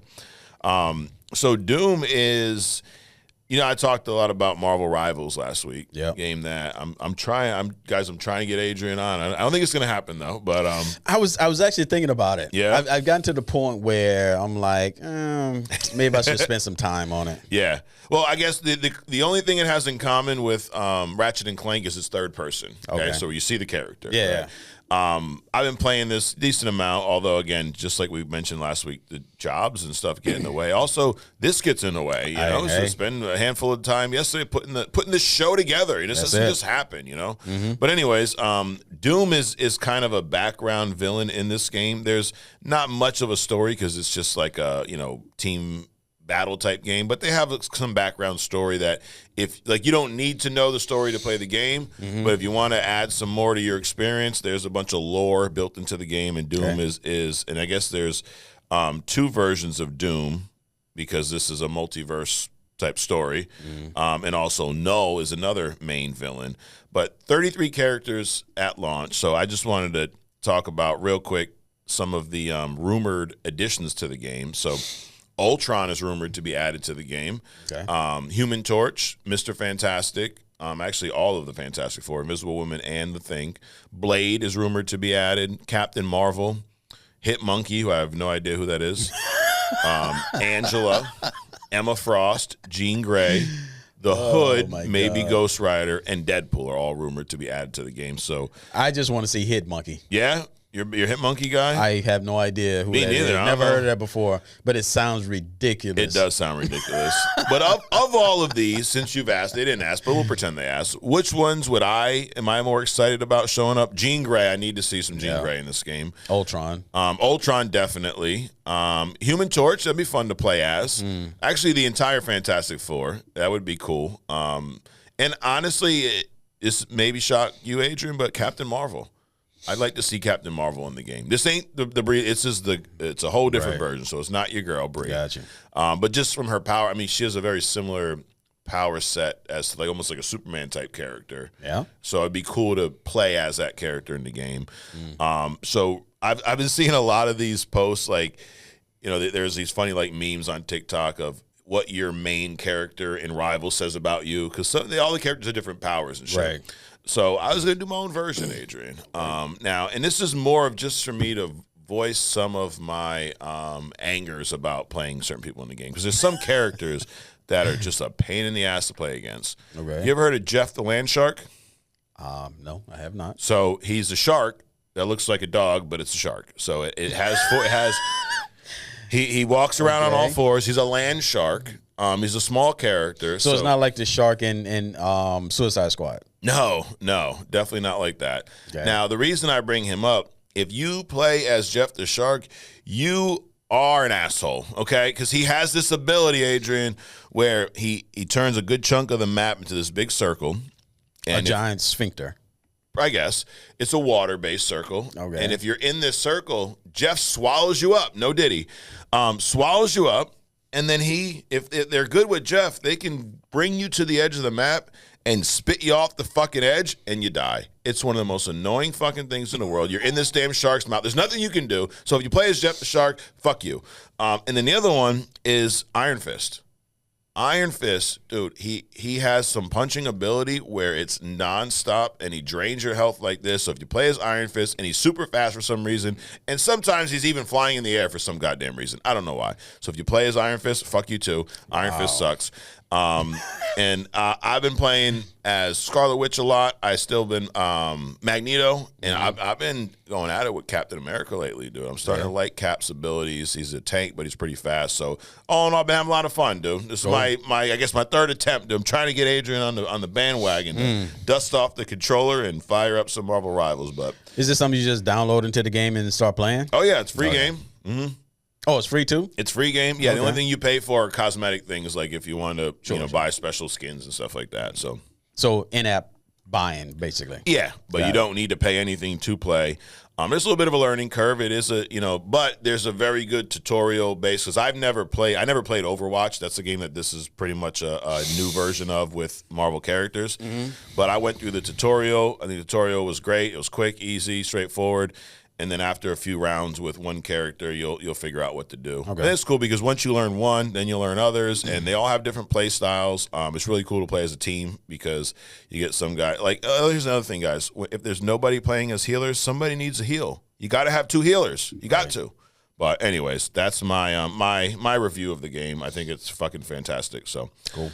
Moving on, we're going to wrap this thing up, Adrian. They're giving us to go home over there because these guys are tired. God forbid they do some work. Shit, we're doing the hard work. What are they doing? Sitting there watching us. That's it. But we got to agree to disagree. All right. So where I am going to throw, I got 11 this week, Adrian, and one extra because of Christmas, Okay. Speaking of, this is our Christmas episode. We don't really say much about Christmas yet, except for me wearing the shirt. But I think I asked you this last year, and I remember what you said. Let's see if that's still your answer. As of today, what is your favorite Christmas movie, Adrian? Favorite of all time? Miracle on 34th Street. Okay, that's what you said last year too. Yep. I don't remember what I said last year, and I don't know if I have a favorite. I mean, I'll tell you this: I'm Home Alone out. I need like a 2-3 year break from watching any Home Alone movies. I've just seen too many of them. Yeah. Dude. I really like the Polar Express. Yeah, that's a fun. I love the animation behind it. I mean, it's a phenomenal looking movie. So that may be. I might have to go watch that one. I also. Maybe this is not a traditional. Actually, I've never seen Polar Express. Oh, it's great, dude. Yeah. That was Tom Hanks, right? Tom Hanks plays like 19 people in it and all different animated characters. It's just a fun, quirky kind of like weird, but it just, you're a big art style guy. Like it's at night, it's on the train, Christmas-esque. Like the visuals are amazing. So there's that. And one of my other favorites, I mean, Elf is probably my all-time favorite, and Bad Santa. I love me some Bad Santa. Yeah. Bad Santa and the Mom's version. Oh yeah, I still haven't seen that. Bad Mom's Christmas or something like that. Yeah, Bad Mom's Christmas is pretty. It's got your girl Agatha in there, dude. Yep. That's the first time I saw her. It was like, and then when I saw her as Agatha, I'm like, I'm doing the thing where you see this person playing another role. It's like, I'm trying to compare them, and I think that's a lot of shit that Robert Downey Jr. is going to get. Yeah. I think the first place I saw her was Step Brothers. She plays the brother's wife who's like banging Dale. But anyways, yeah, we keep it PG around here. So, all right, agree to disagree. I am going to throw out, I got 11 this week, Adrian, of my opinions. As of today, as you pointed out in the past, we have the right to change these opinions on the show today or next week or in the future. But this is how we feel today, damn it. Are you ready? Let's do it. Let's fucking go. Always got Wolverine to kick us off, you know? Number one. James Gunn's Superman will either make or break the DCU. And what version is this? Agree to disagree? Yes. Yes, I agree. That's that version, yes. Creature Commandos is already better than the Suicide Squad and the Peacemaker. Agree. Battinson should not join the DCU. Find your own damn Batman, James. I agree. Michael Keaton should have turned down playing Batman in The Flash. I agree. Kang is no match for Dr. Doom. Is this going to be the first disagree today? I agree. Okay. No match. I wouldn't go that far. Okay. All right. But in the spirit of either being absolute right or wrong, I would say agree. Okay. Dr. Doom with solo Superman. I agree. Okay. I'm just thinking the magic, dude. He's a Doctor That's true. Strange level of sorcerer. Yep. And to your point, that's before the suit and all that other stuff. Yep. But what's Superman know about magic? Nothing. He's just weak to it. Houdini would solo Superman, man. Definitely not. No. DC Super Pets was better than the Snyder Cut. I don't remember it, or I've never seen it. Okay. I think I'm thinking about some version of Batman and Superman where they had animals at the end. I don't think I've actually seen Super Pets. Okay, so you've not seen it, so you can't comment on that. We'll ask you guys, what did you think? Next up, Marvel should recast T'Challa after Secret Wars. Absolutely. Marvel should also reboot Hulk back to the Green Rage monster we all love. Absolutely, dude. J. Jonah Jameson would lay the smackdown on Perry White. Agree. And last but not least, Only Comics is the best last-minute gift you could give someone for Christmas. Or the first one. If you got about giving a gift. There you go. Always a good gift. Absolutely. You don't have to go out anywhere. You just send this link to them and say, Merry Christmas. That's it. You filthy animal. There's a Home Alone reference for you. But as always, Adrian, it's been fun. It's been fun with Mike and Adrian. Yeah, absolutely. We got one more show before the new year. Yep. We'll be bringing in New Year's with you guys next year. You have a special hidden gem planned next week, right? I do. You want to give people a sneak peek of what's Well, going to I happen? already said it. It's not a hidden gem. It's like the ones that caught me by surprise. Okay. Of ones you've already done. Of ones I've already done so for the year. it's like a best of the year? Yeah. A recap. Look at there you that. go. So maybe we'll have some other best of moments of Only Comics. This is now we're going into our second full year, Adrian. Yeah, that's it. Yep, we're kicking ass, taking names, and we're not fucking around. That's it. Nope. So, I also saw at if you notice at the end of each Creature Commandos episode, they're like, oh, here's a link to the official DC podcast. Right. Where the fuck did they get an idea to do a podcast from, huh? Hey. Did you get a check from DC? I have not. Because I didn't get one yet. I haven't gotten a check, and you can stop there. Not from DC, not from Marvel, not from Duncan, Image, not from nobody. Nobody. Not from Funko. We're buying these damn Funkos. They don't even stand up. Right. We got to manipulate the arm, put it back just so you can, I mean, come on. Got to counterbalance the Funko. Seriously. Dude, can we get something? We get a shout out. They want to do it. You have the official DC and MCU podcast right here. There you go. So that should be on an agree to disagree. I agree. You agree? I agree. Well, Adrian, thanks for coming out. Absolutely. Dude, Merry Christmas. Yep. And also, hey, happy birthday coming up. Yep. Yes, we sir. both will be a year older next time they see us. Yeah, and I still would be 30 years older than you. I'm not going to catch up. That's not how it not works. Quite 30, but you got to. Yeah. Who would have knew? Dude, this is like it was meant to be. We're like 3 days apart. We could have been brothers. I'm still amazed. You were not even born when Purple Rain came out. No. Wow. I got the T-shirt, though. I do have the T-shirt. I don't have the T-shirt. I got the old album, though. Yeah, I don't have that. I do not have that. But, Adrian, Merry Christmas. Absolutely. Merry Everyone Christmas watching, Merry Christmas. We are your gift, I guess. And we won't even, this is a free gift. And you know what? You guys are a gift to us, too, because without you, we wouldn't have this anymore. Well, or we probably still would. We still would. Yeah. We just won't have as many people to make fun of. Yeah, exactly. So we appreciate y'all checking us out. Hit subscribe. Go to onlycomicsmerch.com. Since you asked where can you get this fetching hat, you can get onlycomicsmerch.com. You can't get this Santa Claus shirt. I don't know where I got it. Probably Walmart. I don't know. You don't want the Santa Claus shirt. Dude, shit. Nah. Got a shit on the shirt, dude. All right, well, we're signing off. We'll see you next week right here on Only Comics. Peace.